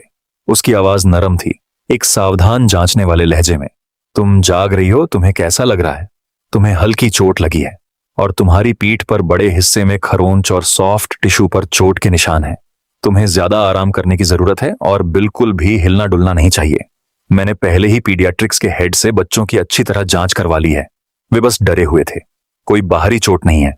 उसका विनम्र और नरम व्यवहार देखकर वे यादें जो मैंने 5 साल से छिपा कर रखी थीं, मेरे दिमाग में लहर की तरह उमड़ पड़ी, इतनी साफ जैसे वे कल ही हुई हों। मैं असल में एक दूर दराज के गांव के इलाके का एक गरीब स्टूडेंट था। मेरा परिवार बहुत गरीब था। हम ट्यूशन भी नहीं दे सकते थे। हम हर दिन सिर्फ स्टीम्ड बन खा पाते थे, कभी ठीक से खाना नहीं खा पाते थे। बाई किंग शुआंग ने एक चैरिटी स्पॉन्सरशिप लिस्ट में मेरी हालत देखी। मेरी कोशिशों से प्रभावित होकर उन्होंने मुझे पूरी तरह से स्पॉन्सर करने का ऑफर दिया। मुझे गांव से शहर ले आई, मुझे एक बेहतर जिंदगी और सबसे अच्छा सीखने का माहौल दिया, ताकि मुझे अब खाने की चिंता न करनी पड़े और मैं अपनी पढ़ाई पर ध्यान दे सकूं। उसकी मेहरबानी का बदला चुकाने के लिए मैंने जी जान से पढ़ाई की, कभी ढिलाई नहीं बरती। हर दिन क्लासरूम में सबसे पहले पहुंचना, सबसे देर से निकलना, देर रात तक पढ़ाई करना, एक पल के लिए भी डील न देना, और आखिर में बहुत अच्छे ग्रेड पाकर मुझे बाई ग्रुप के सबसे जरूरी हाई एंड डिजाइन मेजर में एडमिशन मिल गया। मैंने कसम खाई कि ग्रेजुएशन के बाद मैं उसकी मदद करने और अपनी बाकी जिंदगी उसकी मेहरबानी का बदला चुकाने के लिए खुद को लगा दूंगा। हर दिन साथ बिताने से उसके लिए मेरी फीलिंग्स धीरे धीरे बदल गईं। शुरुआती शुक्रगुजारी और तारीफ से गहरे बेकाबू प्यार में। लेकिन मुझे अपना स्टेटस पता था, हमारे बीच बहुत फर्क था। वह जिन परिवार की हाई रैंकिंग राजकुमारी थी, बाई परिवार की अकेली वारिस जिसके पास बहुत पैसा था, जबकि मैं गांव का एक गरीब लड़का था। इसलिए मैंने हमेशा इस एहसास को अपने दिल में छिपा कर रखा। कहने से डरता था, उसके करीब जाने से डरता था, बस चुपचाप उसे देख पाता था। बाई किंग शुआंग ने ही मुझे ढूंढने की पहल की थी। एक रात जब बहुत सारे तारे थे, उसका चेहरा लाल था, उसकी आंखें शर्मीली और पक्की थीं। उसने कांपते हुए मेरे होंठों को चूमा, मुझसे अपनी फीलिंग्स बताई, कहा कि वो मुझे पसंद करती है और उसे हमारे अलग अलग सोशल स्टेटस की परवाह नहीं है। उस रात हम साथ थे। मुझे लगा कि आखिरकार मुझे खुशी मिल गई है, लगा कि हम हमेशा साथ रहेंगे। लेकिन अगले दिन वह मुझे रात के लिए बाई परिवार के घर वापस ले गई। उसका रवैया अचानक वह बहुत बदल गई। उसने मेरे साथ अच्छा और बुरा बर्ताव करना शुरू कर दिया, दूर और अकेला।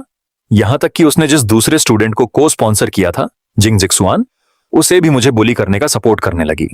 मैं जानना चाहता था कि क्यों, इसीलिए मैं उसके पास अनगिनत बार गया एक्सप्लेनेशन मांगने के लिए, लेकिन वह हमेशा मुझसे बचती रही। या तो वह किसी को दरवाजे पर रोकवा देती थी या बस मुड़कर चली जाती थी। मुझे बोलने का कोई मौका नहीं देती थी।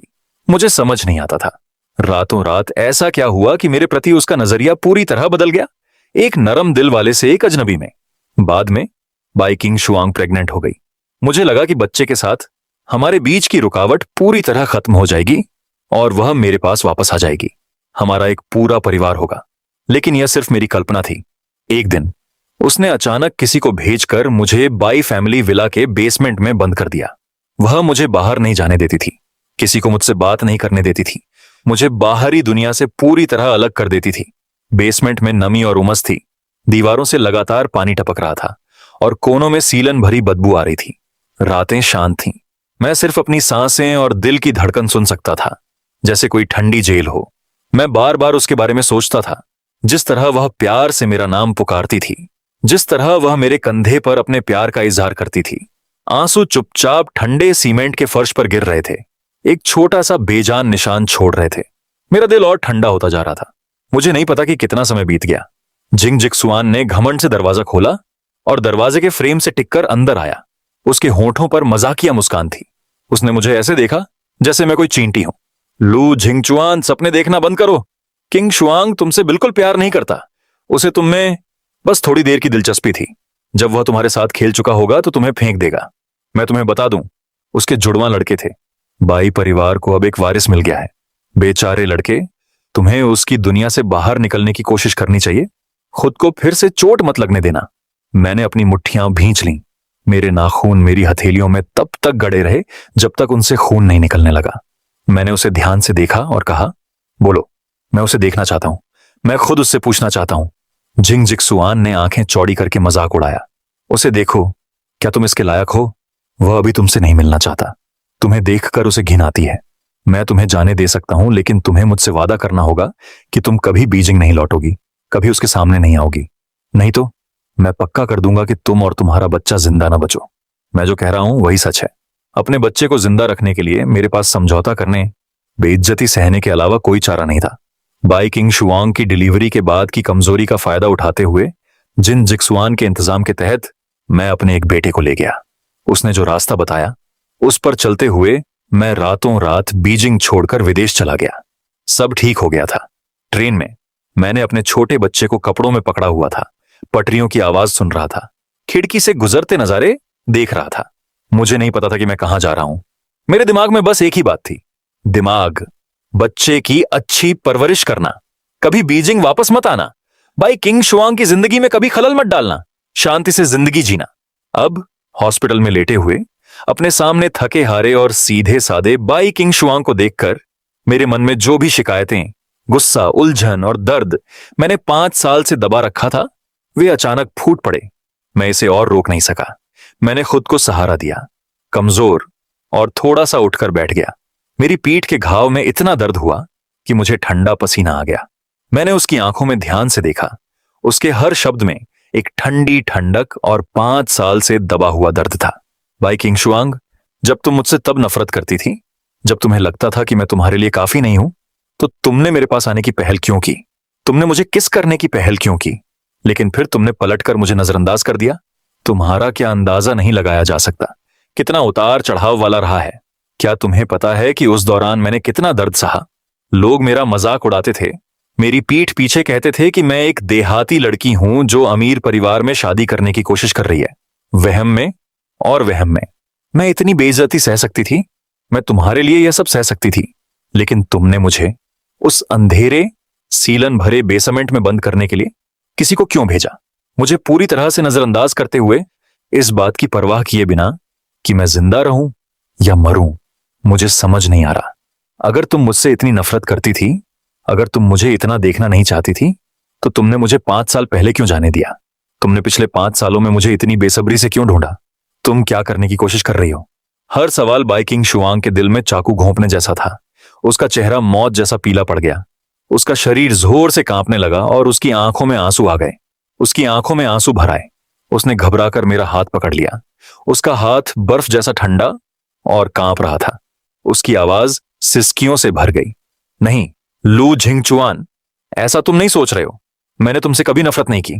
तुम्हारे लिए मेरा प्यार कभी नहीं बदला। यह सब जिंग जिक्सुआन का किया धरा था। वह मुझे बहुत समय से पसंद करता था और उसे जलन हो रही थी कि तुम्हें मेरा प्यार मिल गया। इसीलिए उसने तुम्हें फंसाने की साजिश रची। उसने एक नकली रिकॉर्डिंग बनाई और उसे लेकर मेरे पास आया। उसमें तुम्हारी आवाज के आधार पर एडिट किए हुए शब्द भरे थे, जिसमें कहा गया था कि तुम मुझसे प्यार की वजह से नहीं, बल्कि बाई परिवार के पैसे के लिए, बाई ग्रुप के एसेट्स चुराने के लिए आए थे। उसने कहा कि तुम मुझे नुकसान पहुंचाने की, मुझे एक भयानक मौत मरवाने की प्लानिंग कर रहे हो। मैं बहुत गुस्से में था और घबराहट। मैं इस पर यकीन नहीं करना चाहता था, लेकिन जिंग जिक्सुआन की जालसाजी बहुत ही परफेक्ट थी, उसमें एक भी कमी नहीं थी। मैं तुम्हें जाने नहीं दे सकता था। मैं तुमसे बहुत प्यार करता हूं, इसीलिए मैं तुम्हें अपने पास रखने के लिए बेसमेंट में बंद करना चाहता था। मैंने सोचा था कि जब तक मैं तुम्हें अपने पास रखूंगा तुम मुझे चोट नहीं पहुंचाओगे। बेसमेंट वाली घटना मेरी जिंदगी का सबसे अफसोसनाक फैसला था। बाद में तुम भाग गए और मेरी दुनिया से पूरी तरह गायब हो गए। मैंने तुम्हें पागलों की तरह ढूंढा, पूरी दुनिया में ढूंढा, भाई परिवार के सभी कनेक्शन और रिसोर्स इस्तेमाल किए, लेकिन कोई खबर नहीं मिली। मैंने यह भी सोचा कि अगर तुम्हें सच में मेरे पैसे भी चाहिए, अगर तुम्हें सच में बाई परिवार की दौलत भी चाहिए, तो मुझे कोई फर्क नहीं पड़ेगा। मैं तुम्हें बाई परिवार से सब कुछ दे दूंगा, बस तुम मेरे पास वापस आ सको। इस बार जिंग जिक्सुआन ने कहा कि वह तुम्हें और बच्चे को वापस ले जाएगा, लेकिन मैं परेशान था। मुझे लगा कि कुछ गड़बड़ है। मैंने उससे कहा कि मेरी कार चलाओ जिसमें एक फोन है जो हमेशा मुझसे कनेक्टेड रहता है। मैंने कार में उसकी सारी बातें सुनी। मैंने तुरंत पुलिस को फोन किया और यहां आ गया। मेरे मन में बस एक ही बात थी, मुझे तुम्हें और अपने बच्चे को बचाना था। मैं तुम दोनों को लगभग हमेशा के लिए खो ही चुका था। मैं सच में सोच भी नहीं सकता कि मैं तुम्हारे बिना कैसे रह पाऊंगा। उसकी आवाज सिसकियों से भर गई और वह बोल नहीं पा रही थी। आंसू एक एक करके मेरे हाथ के पिछले हिस्से पर गिर रहे थे, गर्म। उसने मेरा चेहरा छूने के लिए हाथ बढ़ाया, ठंडा पसीना पोंछना चाहती थी, लेकिन ध्यान से पीछे हट गई। डर था कि मैं मना कर दूंगा। मुझे उससे नफरत है। मुझे डर है कि मैं उसे फिर से दूर धकेल दूंगा।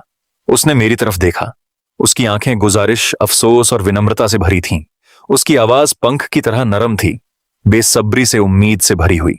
लू जिंगचुआन, पिछली सारी गलतियां मेरी थीं। मुझे पता है कि मैंने तुम्हारा दिल तोड़ा है। मैं अपनी पूरी जिंदगी तुम्हारी बच्चों की भरपाई करने को तैयार हूं। मैं बिना किसी शिकायत के कुछ भी करने को तैयार हूं। चलो हम चारों मिलकर भरपाई करते हैं और अब से एक अच्छी जिंदगी जीते हैं, ठीक है? मैं फिर कभी अपनी मनमानी नहीं करूंगी। मैं फिर कभी दूसरों की बुरी बातें नहीं सुनूंगी। मैं तुमसे, हमारे दोनों बच्चों से और उन्हें एक पूरा खुशहाल और गर्म घर दूंगी, ठीक है? मैंने धीरे से अपना हाथ पीछे खींच लिया, उसके छूने से बचते हुए, और धीरे से अपने दोनों बेटों के जाने पहचाने छोटे चेहरों को छुआ। मेरा दिल बर्फ की तरह ठंडा हो गया था। लियांग, उसकी आवाज शांत थी, फिर भी उसमें एक पक्का इरादा था। बाई किंग शुआंग, 5 साल की गलतफहमी, 5 साल का दर्द, 5 साल की टालमटोल, 5 साल की चाहत ने तुम्हारे लिए मेरा प्यार बहुत पहले ही खत्म कर दिया। इसका कोई निशान नहीं बचा है। ये फिर कभी नहीं मिल सकता। अब मुझे कुछ नहीं चाहिए। मुझे कुछ नहीं चाहिए। मैं बस अपने बेटे के साथ शांति और सादगी से खुशी खुशी एक अच्छी जिंदगी जीना चाहती हूं। बस इतना ही काफी है।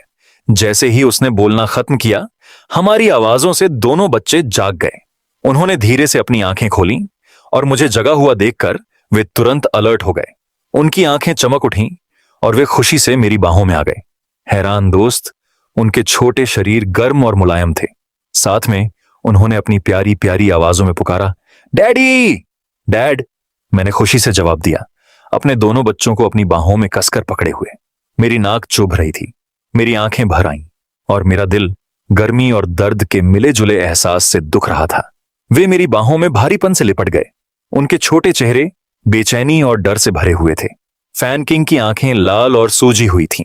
उसने धीरे से मेरा हाथ खींचा और धीरे से कहा, उसकी आवाज आंसुओं से कांप रही थी, डैड, क्या आप जा रहे हैं? क्या आपको अब चेन चेन नहीं चाहिए? चेन चेन बहुत अच्छी है। चेन चेन सुनेगी, खूब पढ़ाई करेगी और डैड को गुस्सा नहीं दिलाएगी। उसकी उम्मीद भरी लेकिन डरी हुई आंखों में देखते हुए मैं एक पल के लिए चुप रहा। मेरा दिल पिघल गया, लेकिन मैंने फिर भी धीरे से सिर हिला दिया।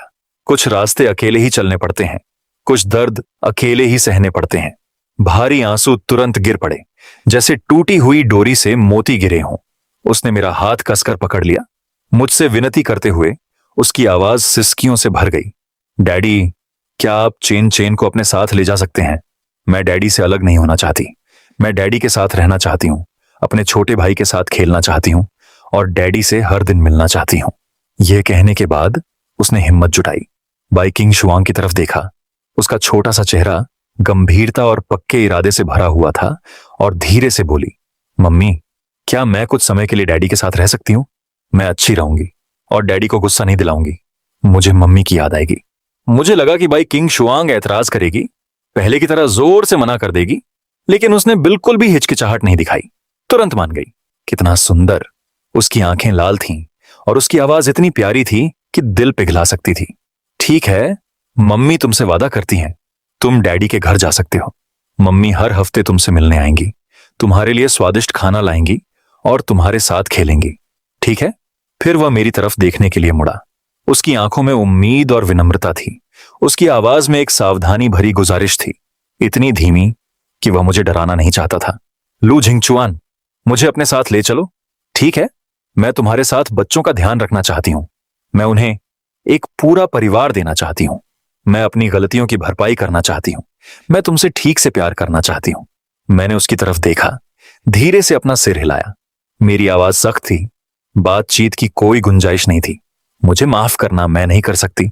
उसका शरीर अचानक लड़खड़ाया, उसका चेहरा और भी पीला पड़ गया और उसने खुद को संभालने के लिए जल्दी से बिस्तर की रेलिंग पकड़ ली। उसकी आंखों की रोशनी धीरे धीरे कम होती गई। उसकी जगह निराशा, उदासी और मायूसी ने ले ली। हॉस्पिटल में पूरे 1 हफ्ते ठीक होने के बाद मेरा शरीर धीरे धीरे ठीक हो गया। जिस दिन मुझे डिस्चार्ज किया गया, बाई किंग शेंग हॉस्पिटल जल्दी आ गई। मेरा सामान पैक करने में मेरी मदद की, पूरे समय ध्यान रखा। ये एक शब्द भी कहने की हिम्मत नहीं हुई, कोई हरकत करने की हिम्मत नहीं हुई।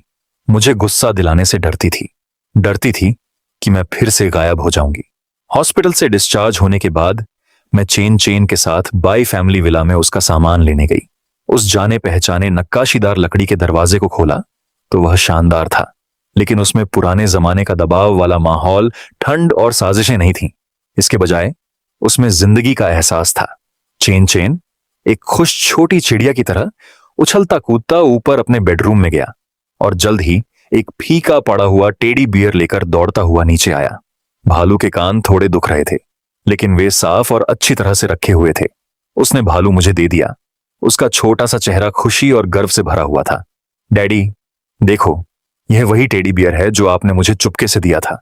मैंने इसे हमेशा अपने पास रखा है, हर दिन इसे गले लगाकर सोता हूं और मैंने इसे कभी खोया नहीं है। मैं एक पल के लिए रुका और चेन फेंक की यादें ताजा हो गईं। मुझे याद है जब चेन चेंग का जन्म हुआ था तो मैंने चुपके से महंगे इंपोर्टेड खिलौनों के ढेर से सबसे मुलायम, सबसे आरामदायक और सबसे आम सा छोटा भालू चुना था, जब कोई नहीं देख रहा था, और उसे उसके बंकर में रख दिया था, इस उम्मीद में कि यह उसके बड़े होने पर उसके साथ रहेगा और उसे कुछ गर्मी देगा। मैंने कभी सोचा भी नहीं था कि 5 साल बाद भी वह इसे संभाल कर रखेगा, इसे एक खजाने की तरह रखेगा। बाई किंग शुआंग हमारे पीछे पीछे आई, चुपचाप बेडरूम में घुसी, अलमारी खोली, चेन चेंग के कपड़े एक एक करके निकाले, उन्हें करीने से मोड़ा और ध्यान से भालू के पैटर्न वाले सूटकेस में रख दिया। उसकी हरकतें बहुत नरम थीं और उसने पूरे समय एक शब्द भी नहीं कहा, बस उसकी आंखें लाल रहीं। हमारा छोटा सा घर, हालांकि सिर्फ एक छोटा सा 3 बेडरूम का अपार्टमेंट था, बड़ा या शानदार नहीं, बाई परिवार के विला की लग्जरी की कमी थी, लेकिन वह गर्मी और जिंदगी की गर्मी से भरा था, सादा लेकिन खुशनुमा। जब से चेन चेंग आया है, घर हर दिन हंसी से भरा रहता है। दोनों बच्चे एक दूसरे के पीछे भागते रहते हैं, खिलौनों से खेलना, साथ में कार्टून देखना, स्नैक्स शेयर करना, साथ में स्कूल आना जाना। दोनों भाइयों का रिश्ता और मजबूत होता गया, जिसे अलग नहीं किया जा सकता। खून के रिश्ते कभी नहीं टूटते। हर सुबह जैसे ही मैं टेबल पर नाश्ता रखती हूं, दोनों भाई दौड़कर आते हैं, सबसे बड़ा फ्राइड अंडा लेने की होड़ में, चिल्लाते हुए, मैं इसे पापा के लिए बचाना चाहता हूं। पापा बहुत मेहनत करते हैं, मुझे सबसे बड़ा वाला चाहिए। पापा सबसे ज्यादा मेहनत करते हैं। देर दोपहर में जब मैं काम से घर आती हूं तो दोनों बच्चे मेरी बाहों में रोते हैं, मेरे पैरों से चिपक जाते हैं और रोते हैं। मुझे किंडरगार्टन में हुई मजेदार बातों के बारे में बताते हैं। टीचर जियांग ने किसकी तारीफ की, जियांग ने किसे नया दोस्त बनाया। रात में मैं सोफे पर बैठती हूं, एक एक दोनों तरफ मेरे पास, और मुझे उन्हें सोने से पहले कहानियां सुनाने के लिए परेशान करती हूं। एक कहानी के बाद वे दूसरी कहानी सुनना चाहते हैं, जब तक कि उनकी पलकें झपक नहीं जाती और उन्हें बहुत नींद नहीं आ जाती। फिर वे बात मानकर सोने के लिए अपने कमरे में वापस चले जाते हैं। वे बहुत प्यारे लगते हैं। बाई किंग शुआंग हर हफ्ते बच्चों से मिलने आती है और मैंने उसे रोका नहीं है। आखिरकार वह उनकी बायोलॉजिकल मां है और यह सही और उचित ही है। मुझे मना नहीं करना चाहिए था। बच्चे मां के प्यार के बिना नहीं रह सकते। जब वह आती थी तो हमेशा बहुत सारी चीजें लाती थी। बच्चों को पसंद आने वाले स्नैक्स, ताजे बाहर से आए फल, नए कपड़े, वॉलपेपर, खिलौने, कॉमिक बुक्स, स्टेशनरी अलमारियां भर देती थी। वह मेरे लिए खाना भी बनाती थी, घर को साफ करती थी और उसे साफ सुथरा रखती थी। वह बहुत अच्छी कुक है, ऐसी डिशेस बनाती है जो मेरे बच्चों और मुझे पसंद है। वह पहले जैसी अलग थलग रूखी औरत नहीं रही। वह एक आम मां की तरह नरम, अच्छी और विचारशील हो गई है। हर बार जब वह जाती है तो जाने में हिचकिचाती है। दरवाजे पर खड़ी होकर दोनों बच्चों को बहुत देर तक खेलते हुए देखती है। उसकी आंखें हिचकिचाहट और चाहत से भरी रहती हैं जब तक कि बच्चे अलविदा नहीं कह देते। तभी वह जाती है, बार बार पीछे मुड़कर देखती है। उसके पीछे देखने से पता चलता है कि वह अपने बच्चों के प्रति अपने कर्ज को चुकाना सीख रही है और मुझे जो दुख पहुंचाया है उसकी भरपाई करने की भी कोशिश कर रही है। लेकिन कुछ दुख एक बार लग जाने के बाद ठीक नहीं हो पाते। हम कभी भी अतीत में वापस नहीं जा सकते। एक बच्चे के विकास के लिए पिता और मां दोनों की जरूरत होती है। हालांकि मैं उसकी पिछली गलतियों को माफ नहीं कर सकता, लेकिन मैं नहीं चाहता कि मेरा बच्चा मां का प्यार खो दे। हम बस बच्चे की खातिर शांति से साथ रहने की कोशिश कर सकते हैं और एक दूसरे को शुभकामनाएं दे सकते हैं। 2 महीने ऐसे ही बीत गए और मुझे लगा कि जिंदगी शांति से चलती रहेगी। लेकिन उस शाम बाई किंग शेंग रोज से बहुत पहले आ गई और उसका रंग उड़ा हुआ था। जब वह अंदर आई तो उसके हाथ में हमेशा की तरह बैग नहीं थे। उसने बस अपना फोन पकड़ा हुआ था। उसकी उंगलियां सफेद थीं। दोनों बच्चे लिविंग रूम में लेगो बना रहे थे। उसे देखकर वे तुरंत दौड़कर आए और उसे मम्मी कहा। वह घुटनों के बल बैठी और उन्हें गले लगा लिया। उसकी मुस्कान थोड़ी बनावटी थी। उसकी आंखों में साफ थकान और बेचैनी दिख रही थी। मैं किचन के दरवाजे से टिककर अपने धुले हुए हाथ पोंछ रहा था और उसे पूछा कि क्या हुआ। उसने दोनों बच्चों को अपने कमरे में खेलने के लिए कहा, फिर मेरे पास आई।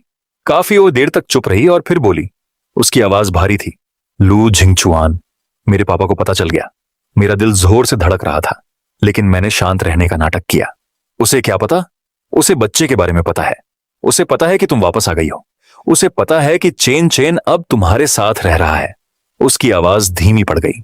उसने आज दोपहर मुझे बाई परिवार के पास वापस बुलाया और बहुत गुस्से में था। उसने कहा कि बाई परिवार के खानदान को बाहर घूमने नहीं दिया जा सकता, खासकर किसी के साथ तो बिल्कुल नहीं। उसने बात पूरी नहीं की, लेकिन मैं समझ गया। एक बेचारा लड़का, एक गांव का स्टूडेंट जिसे उसने तब स्पॉन्सर किया था, एक ऐसा इंसान जो बाई परिवार की दौलत के लायक नहीं है। मैं ठहाका लगाकर हंसा। तो क्या वह चाहता है? क्या? बाई किंग शेंग ने ऊपर देखा। उसकी आंखें लाल हो गई थीं। वह चाहता है कि मैं दोनों बच्चों को वापस ले लूं। उसने मुझे तुमसे दोबारा मिलने से मना किया है। उसने कहा है कि वह सबसे अच्छा वकील ढूंढेगा। अगर मैंने उसकी बात नहीं मानी तो वह तुम पर बाई परिवार के वारिस को किडनैप करने का केस करेगा। मेरे हाथ का तौलिया जमीन पर गिर गया। तुम जेल जाओगे।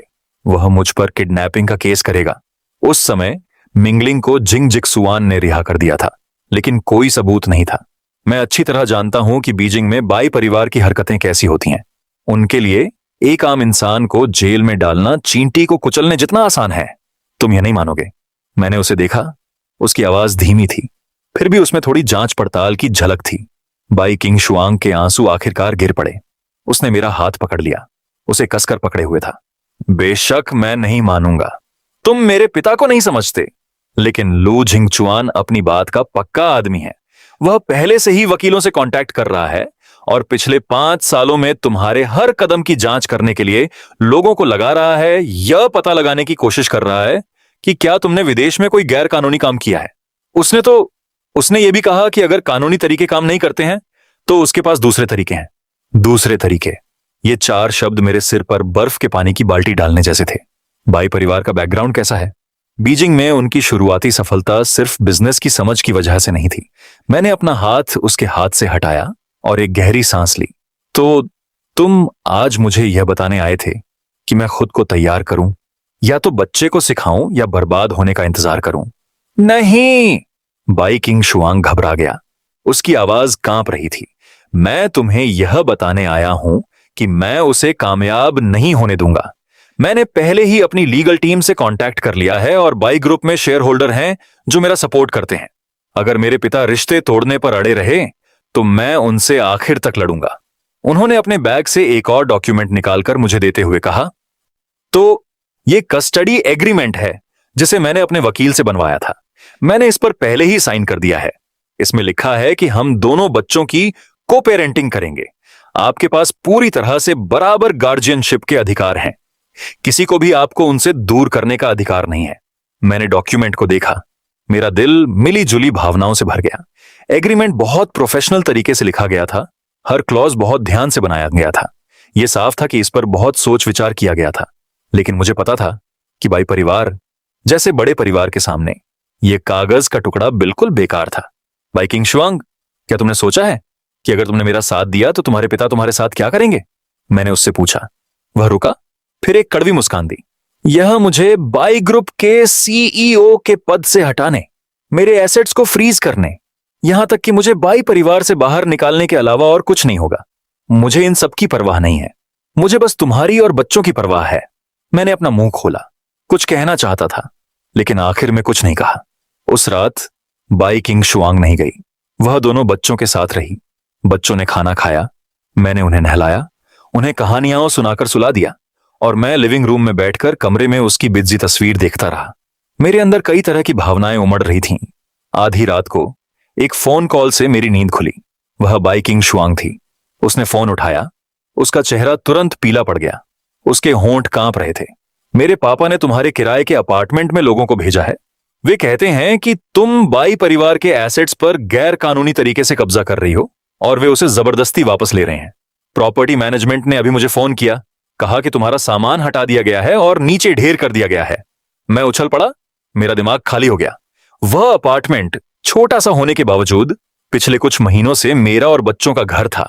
उसमें मेरे बेटे के खिलौने, कॉमिक बुक्स, कपड़े और चेन चेन की लाई हुई बहुत सारी चीजें थीं। उसका क्या हक था? वह अपार्टमेंट मेरा था। मैंने दांत पीस लिए। बाई किंग शुआंग ने मेरा हाथ पकड़ लिया। इसका कोई फायदा नहीं है। उस बिल्डिंग का डेवलपर बाई ग्रुप की सब्सिडियरी है। मेरे पापा प्रॉपर्टी मैनेजमेंट से सिर्फ एक फोन कॉल पर कॉन्ट्रैक्ट तोड़वा सकते हैं। लू झिंगचुआन, चिंता मत करो, मैंने अभी शहर में किसी से एक होटल बुक करवाया है। तुम दोनों पहले वहां जा सकते हो। अपार्टमेंट का मामला मैं देख लूंगा। डर से नहीं, बल्कि गुस्से से कांप रहा था। 5 साल पहले बाई परिवार ने मुझे ऐसे निकाल दिया जैसे मैं अजी हूं। 5 साल बाद वे फिर से वही करना चाहते थे। मैं लू झिंगचुआन गरीब हो सकता हूं और मुझे इस सिचुएशन में मजबूर नहीं किया गया था, लेकिन मेरी अपनी इज्जत है। अगली सुबह मैंने बाई किंग शुआंग से बच्चे को मेरे लिए ड्राइव करने को कहा और मैं किराए के अपार्टमेंट में चला गया। सच में नीचे जमीन पर सामान का ढेर लगा था। सीमेंट के फर्श पर कपड़े बिखरे हुए थे, कॉमिक किताबें कुचली और कुचली हुई थीं और फीका पड़ा टेडी बियर कहीं नहीं दिख रहा था।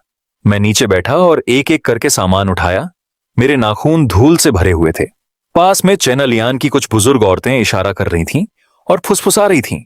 मैंने उन्हें नजरअंदाज किया, सामान एक उधार के बुने हुए बैग में रखा और एक के बाद एक करके कार तक ले गया। तभी एक काली मेबैक धीरे से मेरे सामने रुकी। दरवाजा खुला और एक 6 साल का आदमी बाहर निकला। टीनेज में एक बुजुर्ग आदमी, सफेद बालों के साथ, ध्यान से सिलवाया हुआ हल्के रंग का सूट पहने हुए। उसकी आंखें चाकू जैसी तेज थीं। यह बाई झेनबांग थे, बाई किंग शेंग के पिता, बाई ग्रुप के हेड।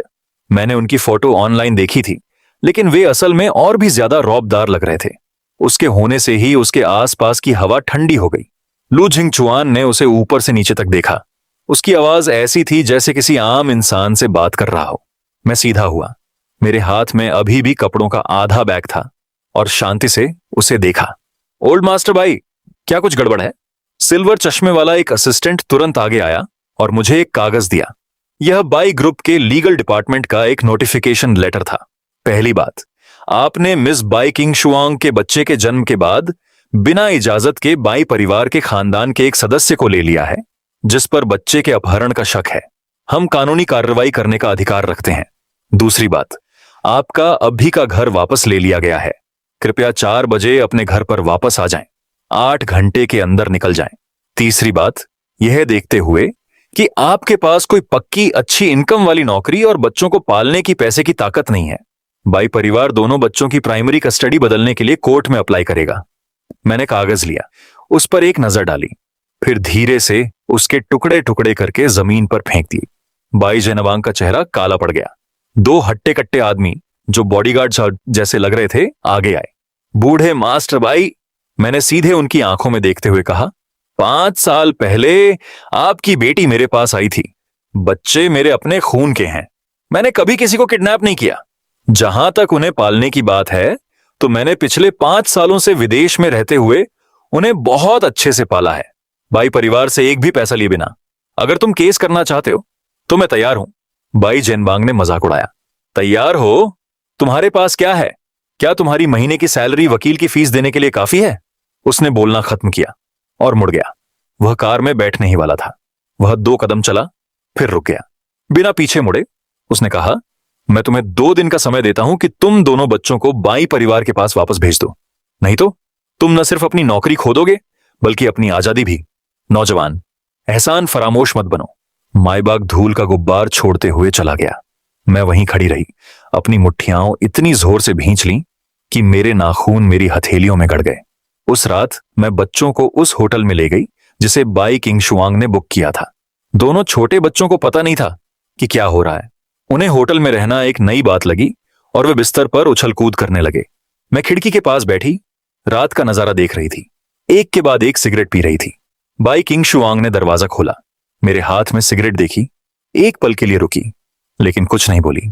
वह बस पास आया और खिड़की खोली, उसकी तरफ देखा। लू जिंगचुआन, मैंने बीजिंग के सबसे अच्छे फैमिली लॉयर से कांटेक्ट किया है, हम कल सुबह मिलेंगे। उसने धीरे से कहा, मैं अपने पापा के तरीके जानती हूं, हमें पहले से तैयारी करनी होगी। मैंने अपना चेहरा अपने हाथों से ढक लिया, उनकी तरफ मुड़कर नहीं देख पा रही थी। बाई किंग शुआंग, सच बताओ, क्या तुम्हारे पापा सिर्फ एक बच्चे से ज्यादा चाहते हैं? उसकी आंखें चमकी, लेकिन उसने कुछ नहीं कहा। वह तुम्हारी उम्मीदों को भी पूरी तरह से खत्म करना चाहते हैं, है ना? मैंने आगे कहा, वह तुम्हें बच्चा वापस लेने के लिए मजबूर करेगा, फिर समाज में बराबरी की किसी लड़की से शादी करवा देगा और तुम्हें मेरे बारे में पूरी तरह से भुला देगा। बाई किंग शुआंग ने अपने होंठ काटे, उसकी आंखों में आंसू आ गए और आखिर में उसने सिर हिलाया। उसने मेरे लिए पहले ही एक ब्लाइंड डेट तय कर ली है। वह जो यानमिंग है, बीजिंग में जो परिवार का सबसे बड़ा बेटा। जो परिवार और हमारा बाई परिवार पुराने दोस्त हैं और हमेशा से शादी का इरादा रखते थे। मेरे पापा ने कहा कि अगर मैं नहीं मानी तो वह तुम्हारा सारा बैकग्राउंड और पास्ट निकाल लेंगे, उसे ऑनलाइन पब्लिश कर देंगे और कहेंगे कि तुम एक साजिश करने वाली मौकाप्रस्त धोखेबाज हो जो समाज में ऊपर उठने की कोशिश कर रही है, जिससे तुम इस देश में हमेशा के लिए सिर नहीं उठा पाओगी। बाई किंग शुआंग आखिरकार फूट फूट कर रोने लगी। लू जिंगचुआन, मुझे माफ करना, यह सब मेरी गलती है। अगर मैं 5 साल पहले इतना पक्का फैसला न कर पाता, अगर हमने जिन जिक्सुआन की बात मान ली होती, तो आज हमारा परिवार इस हालत में नहीं होता। उसे रोता देखकर मेरे दिल को ऐसा लगा जैसे कोई हाथ कसकर दबा रहा हो। मैंने एक बार कहा था कि उसके लिए मेरा प्यार खत्म हो गया है, लेकिन उसे इस तरह देखकर आज भी मेरा दिल टूट जाता है। शायद कुछ चीजें इतनी आसानी से नहीं जाती। रो मत। मैंने उसे एक टिश्यू दिया। रोने से कुछ हल नहीं होगा। तुम्हारे पापा तुम्हें मजबूर नहीं कर रहे हैं, वह मुझे मजबूर कर रहे हैं। उन्हें लगता है कि मैं हार मान लूंगा और बच्चे को छोड़ दूंगा। तो क्या तुम हार मान लोगे? उसने लाल आंखों से मेरी तरफ देखा। मैंने एक कड़वी मुस्कान दी। हार मान लो। अगर मुझे हार माननी ही होती तो मैं 5 साल पहले अपने बेटे को लेकर दूसरी जगह नहीं जाता। उस रात मैंने बाई किंग शुआंग से बहुत देर तक बात की। उसने कहा कि उसने पहले ही बाई ग्रुप के कई पुराने लोगों से चुपके से कांटेक्ट किया था। इन लोगों ने एम्पायर बनाने में उसकी मां का साथ दिया। वे उसके वफादार थे और उस जवान औरत के बारे में कुछ नहीं जानते थे। अगर बाई किंग शुआंग अपनी बात मनवाने पर अड्डी रहती तो ये लोग बोर्ड मीटिंग में उसका विरोध करते, लेकिन मुझे समय चाहिए। बाई किंग शुआंग ने कहा, कम से कम 1 महीना। इस महीने में मैं तुमसे और बच्चे से ज्यादा बार नहीं मिल सकता, नहीं तो मेरे पापा को और शक होने लगेगा। मैंने सिर हिलाया। ठीक है, जाओ अपना काम करो, मैं बच्चे का ध्यान रखूंगा, चिंता मत करो। वह जाने के लिए उठा, लेकिन दरवाजे पर वापस मुड़ गया। वह बहुत देर तक हिचकिचाया और फिर धीरे से कहा, क्या तुम मुझे गले लगा सकते हो? मैंने उसकी तरफ देखा, लेकिन हिला नहीं। उसकी आंखें गहरी हो गईं और उसने जबरदस्ती मुस्कुरा दिया। धत तेरे की, कोई बात नहीं, भूल जाओ मैंने कुछ कहा था। उसके बोलने से पहले मैं आगे बढ़ा और धीरे से उसे गले लगा लिया। उसका शरीर अकड़ गया। फिर वह मुझसे ऐसे कसकर लिपट गई जैसे कोई लाइफलाइन पकड़ रही हो। मेरी कमर से कसकर लिपट गई, अपना चेहरा मेरे कंधे में छिपा लिया और बेकाबू होकर रोने लगी। मैंने अपनी आंखें बंद कर लीं।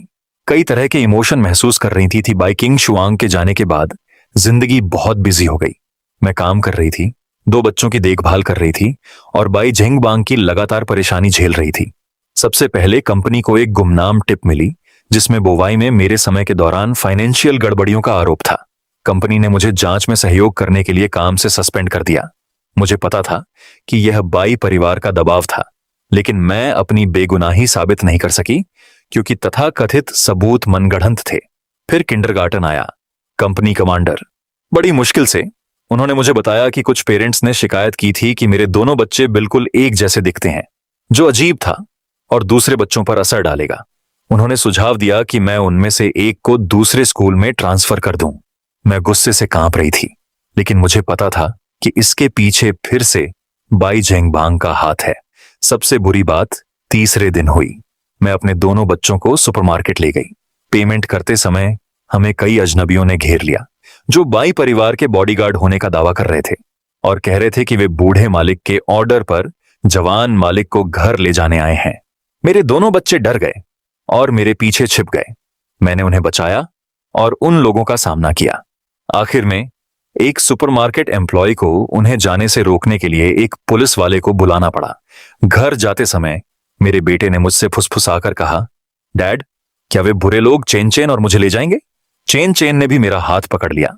उसकी आंखों में डर भरा था। डैड, मैं उस बड़े घर में वापस नहीं जाना चाहता। मैं डैड के साथ रहना चाहता हूं। मैं घुटनों के बल बैठ गया और अपने दोनों बच्चों को कस कर गले लगा लिया। मेरी आवाज साफ और पक्की थी, नहीं डैडी, तुम्हें किसी को भी ले जाने नहीं देंगे, कोई नहीं।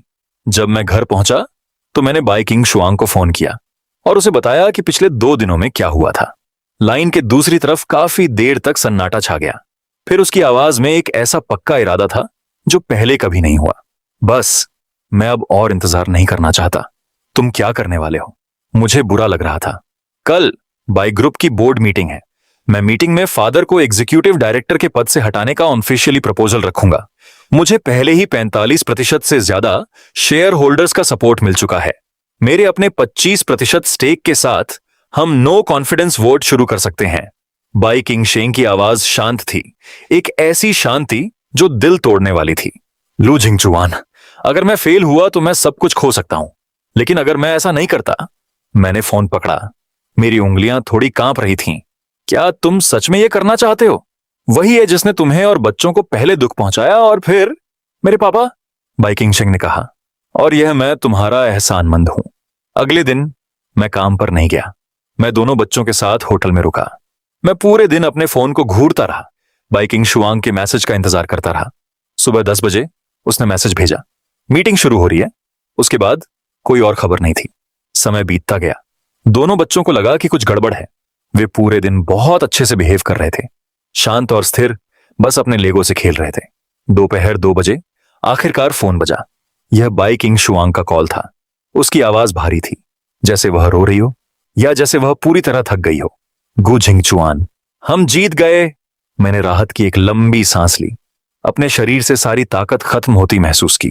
मेरे पापा बच्चे के लिए लड़ाई छोड़ने और तुम्हें टारगेट करना बंद करने के लिए मान गए।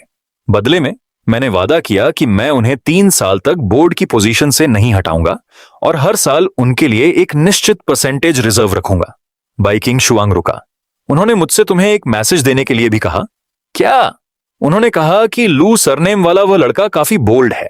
मैं एक पल के लिए हैरान रह गया, फिर हंसे बिना नहीं रह सका। शायद यह बाई झेंगबांग का हार मानने का तरीका है। वह बोलकर तो नहीं मानेगा, लेकिन उसके कामों ने बो को पहले ही यकीन दिला दिया है। बाई किंग शुआंग, थैंक यू, मैंने कहा। फोन पर कुछ सेकंड की शांति रही। फिर उसने धीरे से कहा, नहीं, वेलकम, अब से हम धीरे धीरे करेंगे, ठीक है? मैंने जवाब नहीं दिया, लेकिन मना भी नहीं किया। उस रात मैं होटल से निकल गया। बाई किंग शुआंग की मदद से मैंने एक नया घर किराए पर लिया, जो पुराने वाले से थोड़ा बड़ा था, जिसमें 2 बेडरूम और एक स्टडी थी।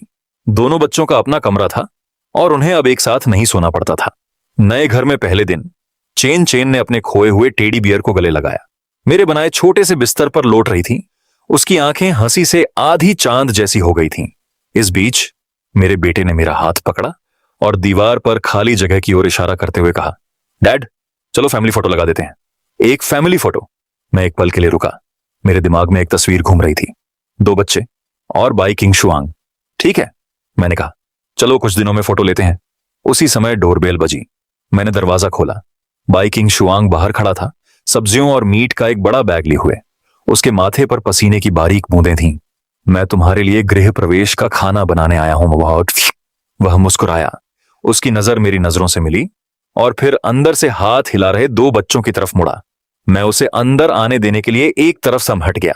जल्द ही किचन में बच्चों के सब्जियां चबाने की आवाजें गूंजने लगीं। दो बच्चे काउंटर के चारों ओर चक्कर लगा रहे थे, मदद के लिए चिल्ला रहे थे। मैं लिविंग रूम में खड़ा यह नजारा देख रहा था। मेरे दिल में एक जगह जो बहुत देर से जमी हुई थी, जैसे फट गई हो, जिससे थोड़ी गर्माहट अंदर आ रही हो। शायद चीजें सच में धीरे धीरे बेहतर हो सकती हैं। बाद में मैंने टेलीविजन पर जिंग जिक्सुआन की खबर देखी। कोर्ट जिंग जिक्सुआन के लिए एक पब्लिक ट्रायल कर रहा था। जुआन के पहले से प्लान किए गए मर्डर केस में काफी सबूत थे, गवाह और फिजिकल सबूत दोनों। उसने जो कुछ भी किया था उसे कबूल कर लिया और आखिर में उसे 25 साल जेल की सजा सुनाई गई। न्यूज में ट्रायल दिखाया गया। उसने एक फर कोट पहना से हुआ था, उसके बाल बिखरे हुए थे, उसका चेहरा बिगड़ा हुआ था, उसकी आंखें जहरीली थीं, उसकी पहले वाली नरमी चली गई थी। वह दया का दिखावा कर रहा था, एक पूरे पागल, एक हारे हुए आदमी जैसा लग रहा था। मुझे लगा कि बस यही सब खत्म हो गया, लेकिन अचानक बाई किंग शुआंग ने उसे जाने नहीं दिया। बाई किंग शुआंग के सीक्रेट इंतजामों के तहत जिंग जिजुआन को जेल में लगातार टारगेट किया जाता था। वह जानबूझकर परेशानी खड़ी करता था, लड़ना चाहता था, ऑर्डर नहीं मानता था, बार बार जेल के नियमों को तोड़ता था और बदलने से मना करता था। उसकी सजा बार बार बढ़ाई जाती थी, 25 साल से 50 साल तक। वह अपनी बाकी जिंदगी जेल से बाहर नहीं आ पाएगा, हमेशा अपने बुरे कामों, जलन और पागलपन की कीमत चुकाता रहेगा और वह सजा पाएगा जिसका वह हकदार था। मैंने टेलीविजन देखा, स्क्रीन। मेरे दिल में कोई हलचल नहीं हुई, कोई गुस्सा नहीं, कोई नाराजगी नहीं, बस शांति। ऐसा लगा जैसे 5 साल से मुझ पर दबा हुआ एक पत्थर आखिरकार हट गया हो। अब कोई चिंता नहीं। मैं आखिरकार अपने दोनों बच्चों को मन की शांति से पाल पोस सकती थी और एक शांतिपूर्ण जिंदगी जी सकती थी। दोनों बच्चों के साथ जिंदगी खुश और प्यारी थी, जिंदगी से भरी हुई थी, फिर भी हर दिन उथल पुथल वाली थी। छोटी छोटी घटनाएं होती थीं जो सिर दर्द वाली और मजेदार दोनों थीं। जैसे अब लिविंग रूम से फिर से वही जानी पहचानी बहस की आवाज आ रही थी। ये खिलौना मुझे पहले मिला, मेरे साथ खेलो, तुम इसे नहीं ले सकते। मेरा बड़ा बेटा अपना अल्ट्रामैन मॉडल पकड़े हुए मेरे पीछे छिप गया। उसका छोटा सा चेहरा गुस्से से भरा हुआ था, हाथ कमर पर रखे हुए थे, खुद को सही समझ रहा था। नहीं, मैंने इसे पहले देखा, मुझे यह पहले मिला। क्या अच्छी चीजें शेयर नहीं करनी चाहिए? तुम बायस्ड नहीं हो सकते, तुम्हें फेयर होना होगा। मेरा छोटा बेटा मेरी टांग खींचते हुए अपना छोटा सा चेहरा ऊपर की ओर झुकाया और गुस्से से पूछा। उसकी छोटी भौहें सिकुड़ी हुई थीं। जब वे बात कर रहे थे और यह बहुत प्यारा था, तो वे दोनों कुश्ती करने लगे, एक दूसरे को धक्का देने लगे। खिलौने पूरे फर्श पर बिखरे हुए थे। लेगो, ड्राइंग बुक्स, टॉय कार हर जगह बिखरी हुई थीं। लिविंग रूम पूरी तरह से अस्त व्यस्त था, जैसे उसमें तोड़फोड़ की गई हो। ऐसा लगभग हर दिन होता है। पिछली बार जब वे ड्राइंग बुक के लिए लड़े थे तो उन्होंने पन्ने फाड़ दिए थे। कुछ दिन पहले वे अंगूर के लिए लड़े थे और एक प्लेट तोड़ दी थी। कल वे क्रेयॉन के लिए लड़े थे और दीवारों पर अलग अलग रंगों से कुछ लिख दिया था। मैंने बस ऐसा दिखावा किया कि मैंने सुना नहीं और सोफे पर झुककर अखबार पढ़ने लगा, दखल नहीं दिया। मैंने उन्हें अपने मामले खुद संभालने दिए। बच्चों के झगड़े जल्दी आते जाते रहते हैं, ज्यादा दखल मत दो वरना बात और बिगड़ जाएगी। सच में थोड़ी देर बाद मैंने छोटे भाई की नाराज आवाज को सुनी, जिसमें समझौते की झलक थी। ठीक है, तुम 5 मिनट खेल सकते हो, लेकिन 5 मिनट बाद मेरी बारी है। चीटिंग नहीं, तुम्हें अपनी बात रखनी होगी। बड़ा भाई तुरंत मान गया। उसका छोटा सा चेहरा खुशी और घमंड से चमक रहा था। डील पक्की हो गई, डील हो गई, मैं तुम्हें 5 मिनट में दे दूंगा। मैंने चुपके से ऊपर देखा और देखा कि वे दोनों फिर से एक दूसरे से लिपटे हुए हैं, सिर पास किए हुए अल्ट्रामैन मॉडल्स के साथ खेल रहे हैं। वे अपनी पिछली बहस और मजेदार लड़ाई को बहुत पहले भूल चुके थे। दोनों भाई बहुत करीब थे, खुशी से हंस रहे थे। खिड़की से सूरज की रोशनी आ रही थी, उनके छोटे छोटे शरीरों को एक हल्की चमक में नहला रही थी। गर्म और खूबसूरत, शांतिपूर्ण जिंदगी शायद ऐसी ही होती है। मैं धीरे से मुस्कुराया, मेरा दिल संतोष और खुशी से भर गया। कोई पारिवारिक झगड़े नहीं, कोई विलेन नहीं, कोई साजिश नहीं, प्यार और नफरत का कोई उलझाव नहीं। बस मैं और मेरे 2 बच्चे, सिंपल, प्यार भरा, खुश।